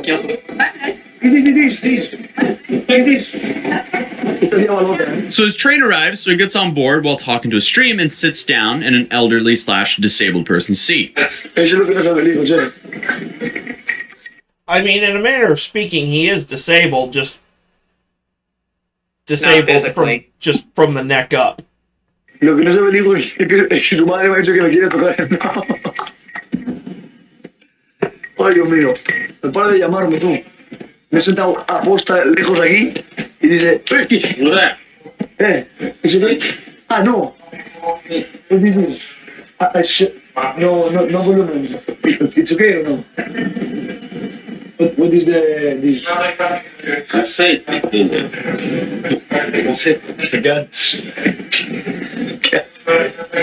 So this context definitely changes a lot. Most people only saw that first viral clip of him shoving them, but his reaction was still unacceptable in my head, at least. I decided to AI dub the aftermath until the actual push from him happens, so we actually can understand what he's saying. What's happened? You can't make noise, can you? I don't know. It won't warm me up. You know, it's not gonna happen. Deported. Defeated. No. No. Don't say anything. You don't have to do that. No. I've already said that. What happened? No, nothing happened. Nothing happened. Nothing has happened. A lot has. Yes. Ooh. Yes. Bye. Hey, stop it, bro. Don't touch me, bro. Stop it, people. Bye. That's it. Bye. Yeah, I really do not like that he shoved the elder like that. Sure, he tapped him, he pushed his face, but still, this is one of those situations that I would just kind of get up and leave instead of retaliating and staying put. He then explains himself. But no, apparently all these IRL streamers have the mental capacity of a fucking 7-year-old. Who just got his Uncrustable stolen. Yeah. Himself to a stream in Spanish, but I dubbed that as well. Sorry. What guys? I know he's drunk. I know he is. He drives drunk. But man, you come once. You don't come a second time. Or if you come a third time, you take her away. Okay, so he thinks he was drunk, which could be the case since it is a 11:30 p.m. train, and I saw a bunch of locals were saying this is the last train of the night. But still, both are in the wrong here. I understand that most likely the old man was very upset to see an IRL streamer being loud and streaming in front of him, because from what I've seen, people sit in silence on subways there. Could be wrong, but that seems to be the norm. And Johnny really essentially destroyed the Japanese perception of IRL streaming, and it probably didn't help that he was dressed the same way as Johnny when Johnny did all of his wild stuff. But a railway employee did get involved. What is the problem? The problem is you're an ass face. No. Change?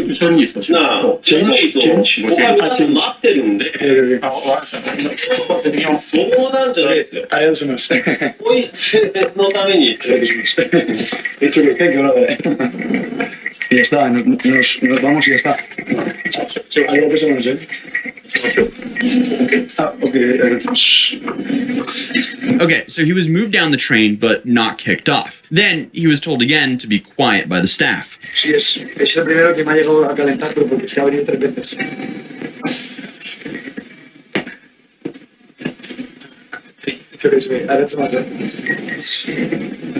Okay, so we can assume that being loud caused the altercation, but both went about it the wrong way. But looking at some of his other streams, apparently he just camped at some random person's doorstep, so when they woke up and I guess saw him laying there, they called the cops. ¡Yay! Mi gente, hoy toca performada máxima.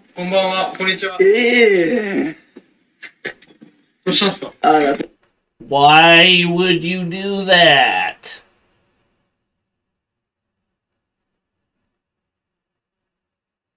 I'm sorry, what? Why would you do that? Why would you just... First off, why would you just camp out in the street to begin with? 2, why would you just camp out at some random person's door?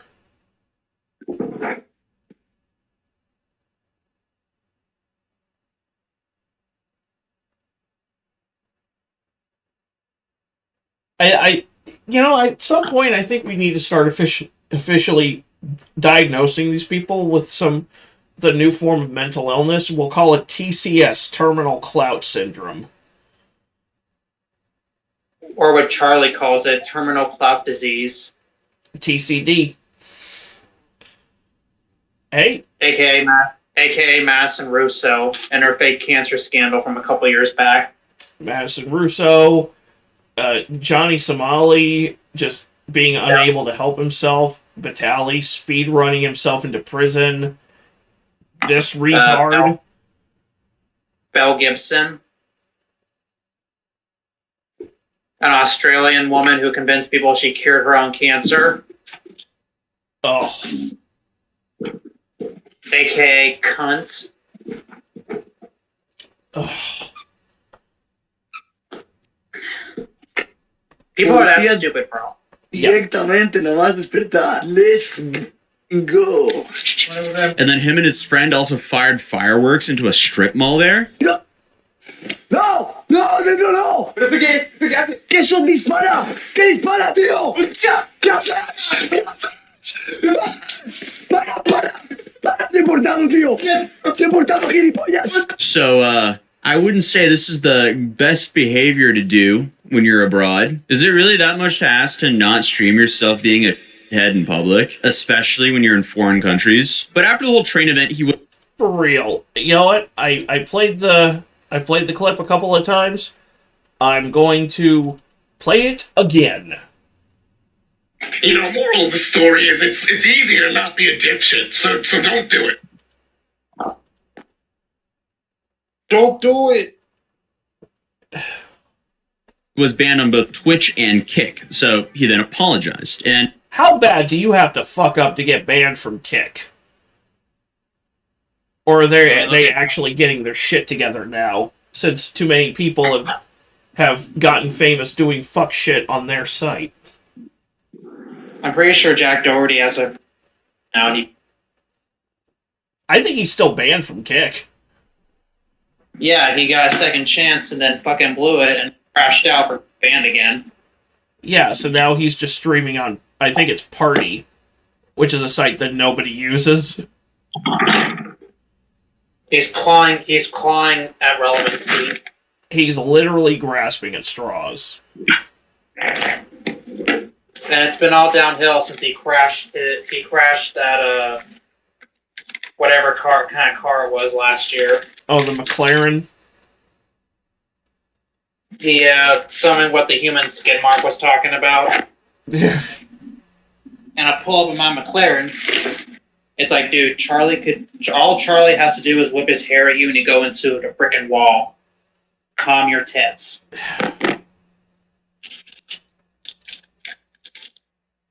Dude, owning a wildly expensive car is not a flex. It's like you're not Batman. To put it mildly. And his apology reads like this. I admit that my behavior was not the most correct with this person, and I apologize, but I promise that it was with the purpose of defending myself against the constant intimidation that was against me. In Japan, people are really respectful and very good, and they're always very hospitable and calm. But unfortunately, I had to live this experience traveling on a train in Fukuoka. And we shouldn't generalize, but Japan is a Sujo country. Sugoi. I can't even speak Japanese, and I know it's pronounced Sugoi. Well, considering Atozi's not a piece of shit, I think we can let it slide just as... Unless this moron actually misspelled it. Also, dude, just admit that you could have handled this situation a lot better and move on. You don't need to put this in. You don't need to write... You'd be amazed at what wonders taking accountability does. You don't need to write a fucking essay about, here's the real context. It's like, no. Just admit you fucked up and move on. Just admit you could have handled that a lot better and move on. You done fucked up, AA Ron. Yeah. Both the other person I acted badly. The gentleman for being rude to me and trying to hit me 3 times in a row, and I for pushing him. I hope the context is clear and I acted only in a defensive position and never to hurt anyone. I don't know. I feel like the first shove was way too hard and then the second was not needed, but could just be me. I just felt like that was way over the top for what the old man was doing to him there. I just don't like how the guy streams for content. Like, showing up to another country, farming, and being a scumbag for a living just sucks. But he wasn't really that over the top to warrant the old man tapping him and pushing his head. He wasn't really acting like Johnny was on the trains. Again, though, I completely disagree with how he reacted, as I think it was an extreme overreaction. And I'm seeing a lot of people saying he actually left Japan to avoid a charge from this, so I guess we shall see what happens in the future. But at least he didn't destroy the lives of a family and get sued for $1.8 million like this vegan influencer did, because that's just a wild story. You can check out this video right here. Other than that, if you're new here, feel free to subscribe, drop a like on this video, and I'll see you guys in the next one. Peace. Okay. And now we come to the grand finale of tonight's episode of Weaponized Autism. Yeah, I just gotta have a second so I can get my tacos out of the microwave.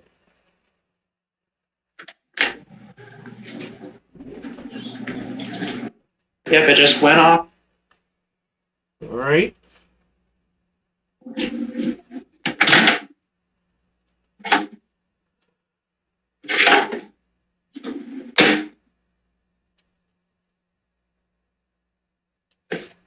Now to get cold drink. Get it. Okay.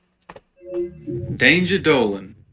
From a teacher who taped a student's mouth shut to a sicko who fed his pupils sperm cookies. We count 10 of the worst educators on earth. Number 10. 2 Winnipeg high school teachers were sent home without pay after performing an explicit lap dance during the school spirit dance.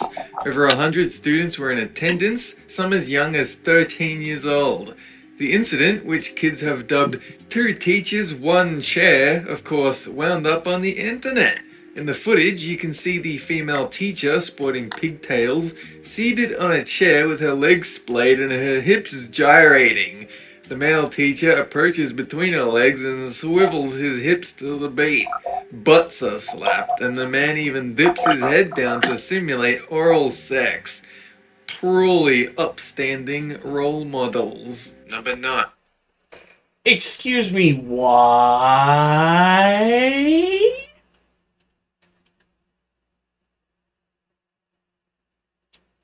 I told you. I told you this was gonna be wild. Why would you even think... Why would you even allow yourself to think that was a good idea?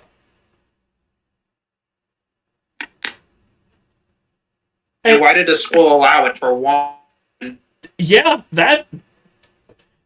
Dude, that I really want to know why the school would even allow that to occur.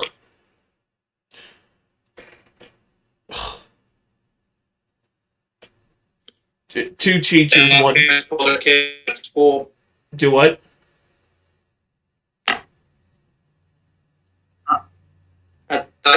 Parents pulled their kids out of that for that. Yeah, hopefully.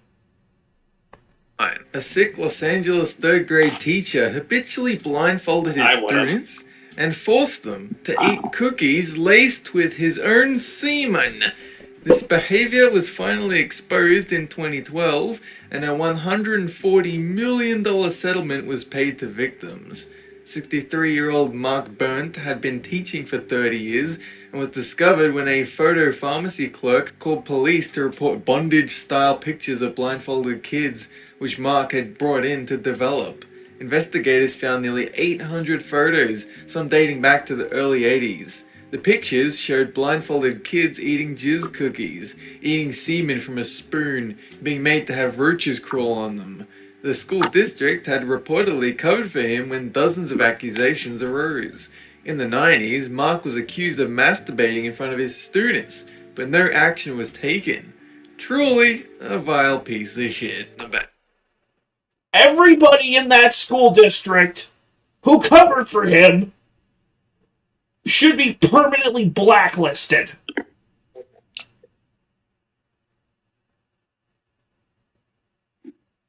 Every single... You're cutting in and out again.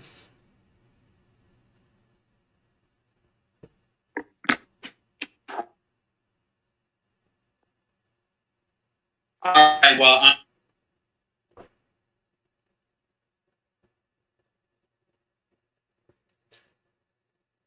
Have you tried turning it off and turning it back on again?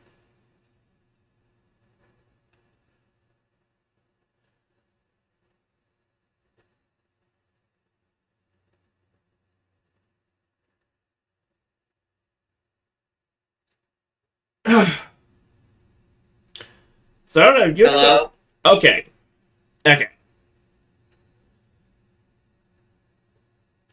Sorry about that.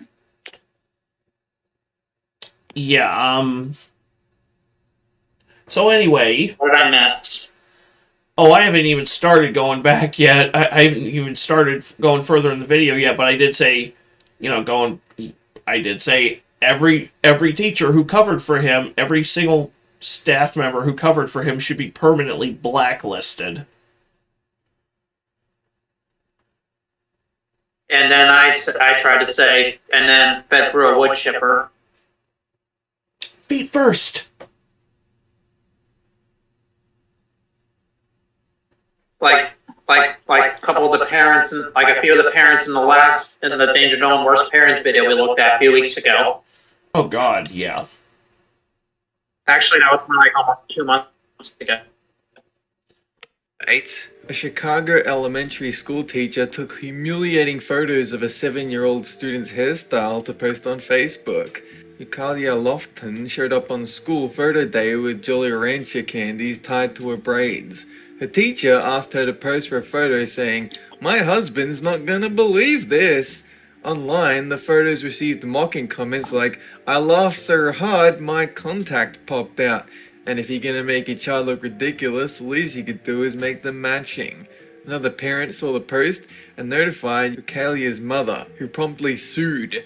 Eukalia, who loves dressing up, was distraught to learn she was the subject of ridicule. She'd been very excited to show off her dope candy braids. Number 7, 15. Why would you even think that was a good idea? Just even for a Facebook post, it's like, it's not... You're just opening that kid up to cyberbullying. Why are you posting other people's kids for one? That too.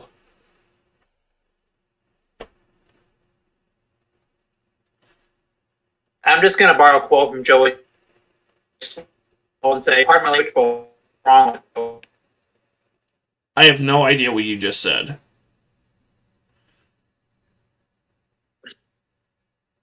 I said I'm gonna borrow a quote from Joey Swole and say, "Pardon my language, but what the fuck is wrong with you?" I mean, that summarizes it perfectly. 15 fifth grades at Charles Sumner Elementary in New Jersey were forced to eat on the gymnasium floor as punishment for spilling a jug of water. The school is known for its divide between African American and Hispanic students, and it is possible the punishment was racially motivated. The school's African American vice president seemingly took sides when he dished out the excessive punishment to the 15 kids, all of whom were Hispanic. The children's teacher encouraged them to tell their parents and was fired for speaking out of turn. The dismissed teacher received a $75,000 settlement, and 7 of the students' parents won an outrageous $500,000 legal settlement. When life gives you lemons, sue because you wanted pizza. Number 6. That's racist. Like that one kid. That's racist. Yeah. Although I was going for a more Cinema Sins style. Oh yeah. That's racist. That is just... What the fuck is wrong with you, dude? That's fucking racist. It is. A British English teacher was sacked after self-publishing a racy novel which detailed her students. Lenora Rostomova had mass support from her pupils and their parents, but was sacked by governors following a disciplinary hearing. The novel, Stop, Don't Read This, appeared on a self-publishing website. It features 5 troubled teenagers based on her own students who swear, steal, skip class, and flirt with their teacher. In the book, Rostomova describes 2 of her students as gorgeous Mr. Gay UK finalists and says she would do anything for one of their smiles. It's getting harder and harder to see them as just kids, she writes. The story goes on to describe how the youngsters' orgasmic moans sound like the soundtrack to teenage gay porn. Oh, and she also reads out excerpts during class to inspire her students. Number 5. Well, she sounds like she frequents the Hear Me Out section at Barnes & Noble.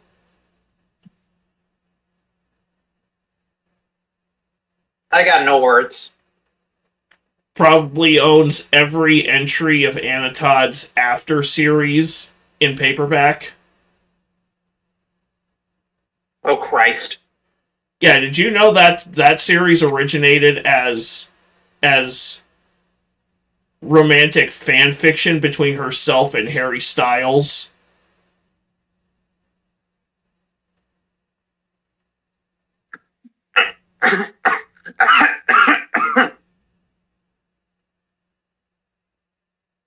Wait, nearly made me fucking choke to death. Oh, it gets even weirder when you consider that at the time she wrote the original fan fiction before it became After, Harry Styles was a minor.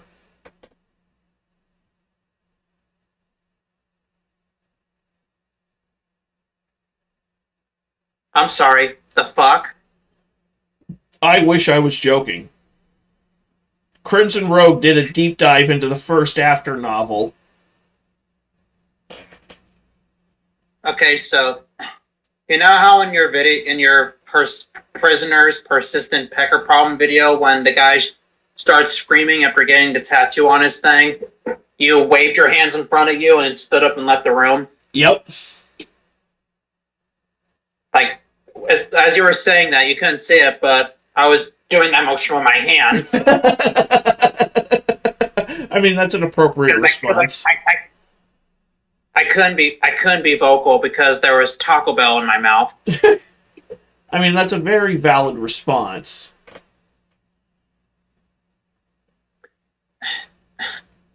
Well, I wasn't gonna walk out and start laughing my ass off because that would be inappropriate.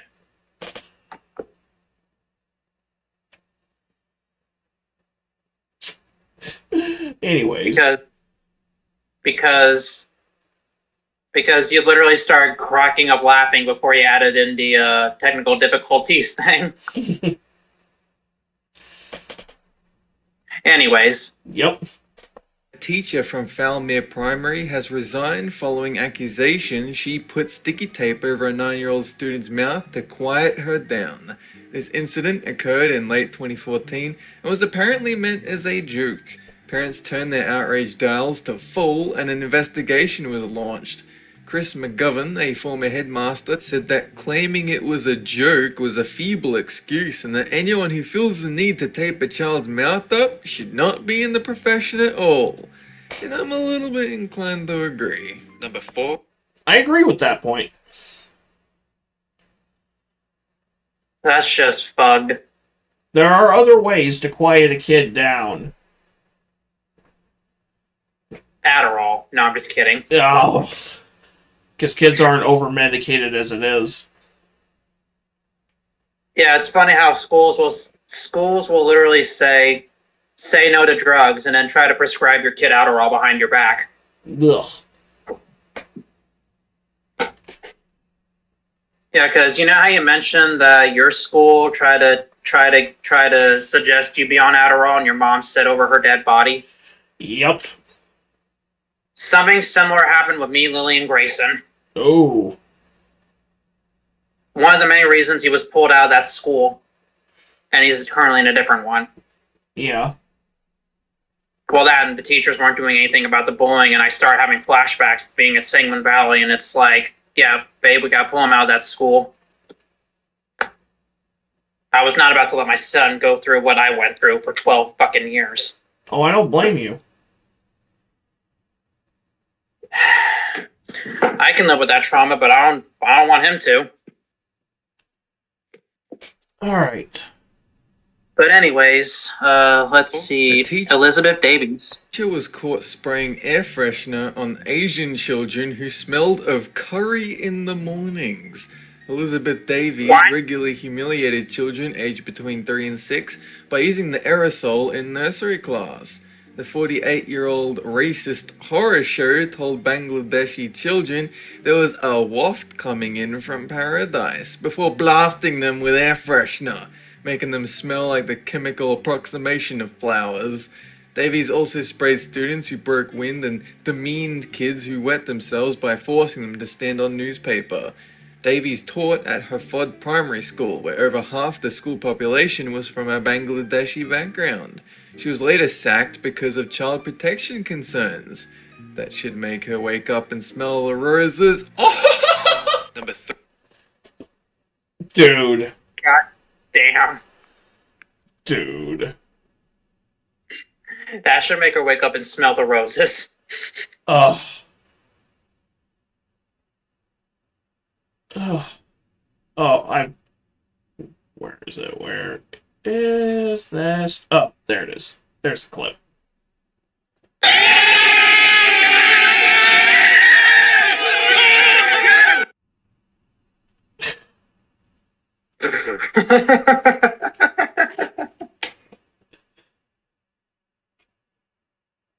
That's just whoa. Psych, that's the wrong number. That's fucking perfect. 3. Californian 5th graders received a crash course on the birds and the bees when their teacher, Crystal DeFonte, accidentally included an X-rated home video in a DVD of classroom memories. The DVDs were distributed to students before the error was caught, leading to some awkward questions during family movie night. The DVD starts innocently enough, with a menu screen displaying various school functions. One menu item leads to a clip of kids sharing stories before abruptly cutting to Miss DeFonte having sex.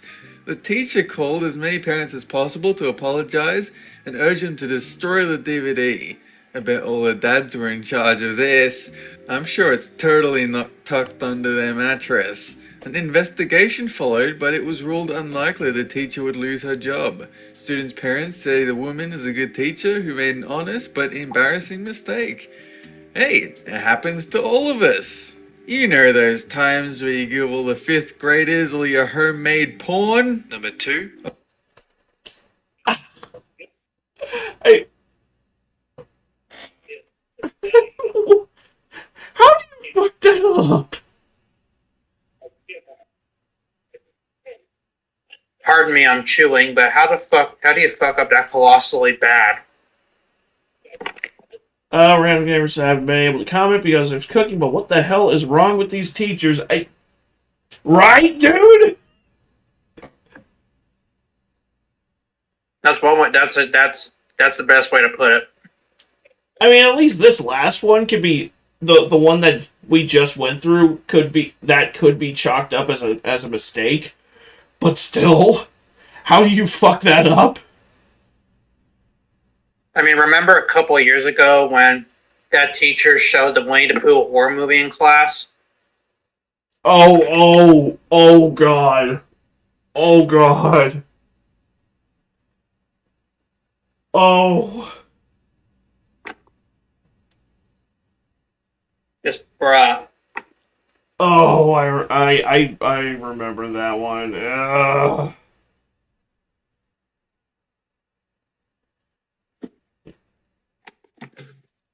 Actually, I'm gonna let. Oh my fucking god! Now, how do you fuck up that colossally bad again? A Florida high school teacher was suspended for making her students wear a wide-brimmed plastic dog collar as a form of discipline. Lori Bailey Cut Comp gave students the option of wearing the collar or sitting at the tardy table if they arrived late. 8 students ended up wearing it. The collar was inspired by the film Up, which features a dim golden retriever named Doug who was forced to wear an Elizabethan collar, referred to in the film as a cone of shame. Bailey Cutcomb, who has a veterinary background, intended the punishment to be a variation of the dunce cap, which humiliated students traditionally wore when they got answers wrong or failed to pay attention. Administrators found out about the cone when students posted photos wearing it on Facebook. Number 1. Of course, she's a Florida teacher.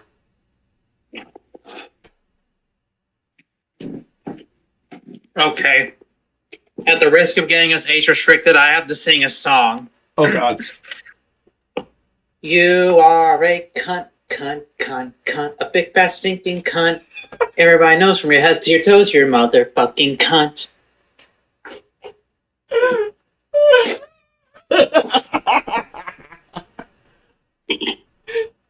That's crazy. That's insane. Huh? Random Gamer goes, that's crazy. I said, that's insane.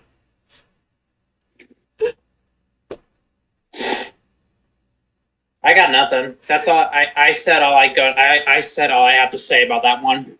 I mean, my god. Oh lord. Oh lord. Oh, how bad can this last one get? Florida teacher was fired in 2013 after she encouraged 6 students to attack a classmate who had talked back to her. Drew DeHart was fired from her position at Northport K-8 school after surveillance footage confirmed she'd sicked 6 bullies on Radravius Williams. DeHart was heard telling Radravius that she has had her 8th grade boys on him and that he wasn't so tough now. You're not so tough yourself, DeHart, ordering children to do your dirty work. You could have had at least the decency to beat him up yourself. I didn't mean that. It would still be totally fucked up. But man, hypocrites are the worst. In the footage, the bullies picked Radravius up and carried him, holding him by the neck, down to DeHart's classroom, where he was forcibly made to apologize. Beware the 8th grade mafia. That's it for this countdown. And have a good one! Wow. What did I sing in the last one? Yeah. What a bitch. Oh. Wait, what? Let me bring the clip back up. Was that the Hank Hill What a Bitch clip? Yes. What a bitch. Perfect. Grade school mob, exactly. Oh. Why? Why would you do that and think that was a good idea? Did she even get fired? Yeah. It's the consequences of your own actions. Oh no, what happened? That's just terrible. That's horrible. What happened? Oh no.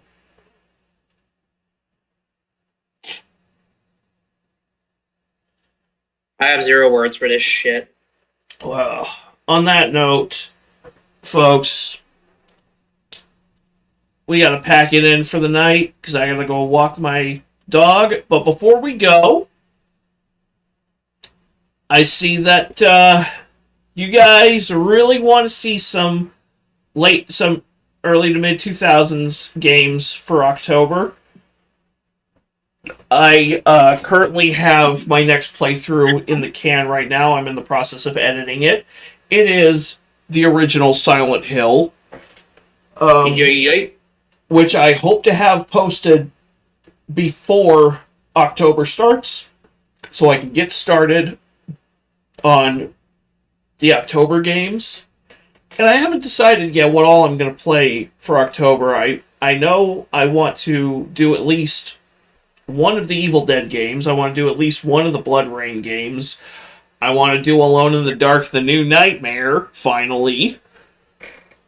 Yeah, so far in October, I got I think the last 1 or 2 parts of my Devil May Cry 2 playthrough are going to be in October. But also in October, I got the original Resident Evil 2, or at least the Leon story. I haven't gotten around to recording Claire yet. But I also got the story for Onimusha 2 HD. Nice. And after Onimusha 2, I'm probably going to do Resident Evil 3 Remake first and then do the original later, because the Resident Evil 3 original was a pain in the ass, dude. Yes, it is. So you don't fault me for doing the remake first. Nope, I do not at all. And stop saying they left out the clock tower fight. It's literally right there in the Animal Nemesis fight. You just have to fucking look. But yeah, and I do plan on since I'm doing Silent Hill 1 for this month for my last playthrough in September, I hope to have Silent Hill 2 played, the original PS2 version of Silent Hill 2 played for October, and possibly as my Halloween special. We'll just see. I still think it should add the original Silent Hill trilogy as well as Silent Hill 4 to PS Classics. They really should. But because then I could play them on the channel. Oh yeah. I don't have a PC emulation station yet, but hopefully within the next 5 or 6 months I will. Have a good you as well, Random Gamer. You have a good night. Everybody who stopped in, have a good night, and we will catch you in the next one. See ya, bruh.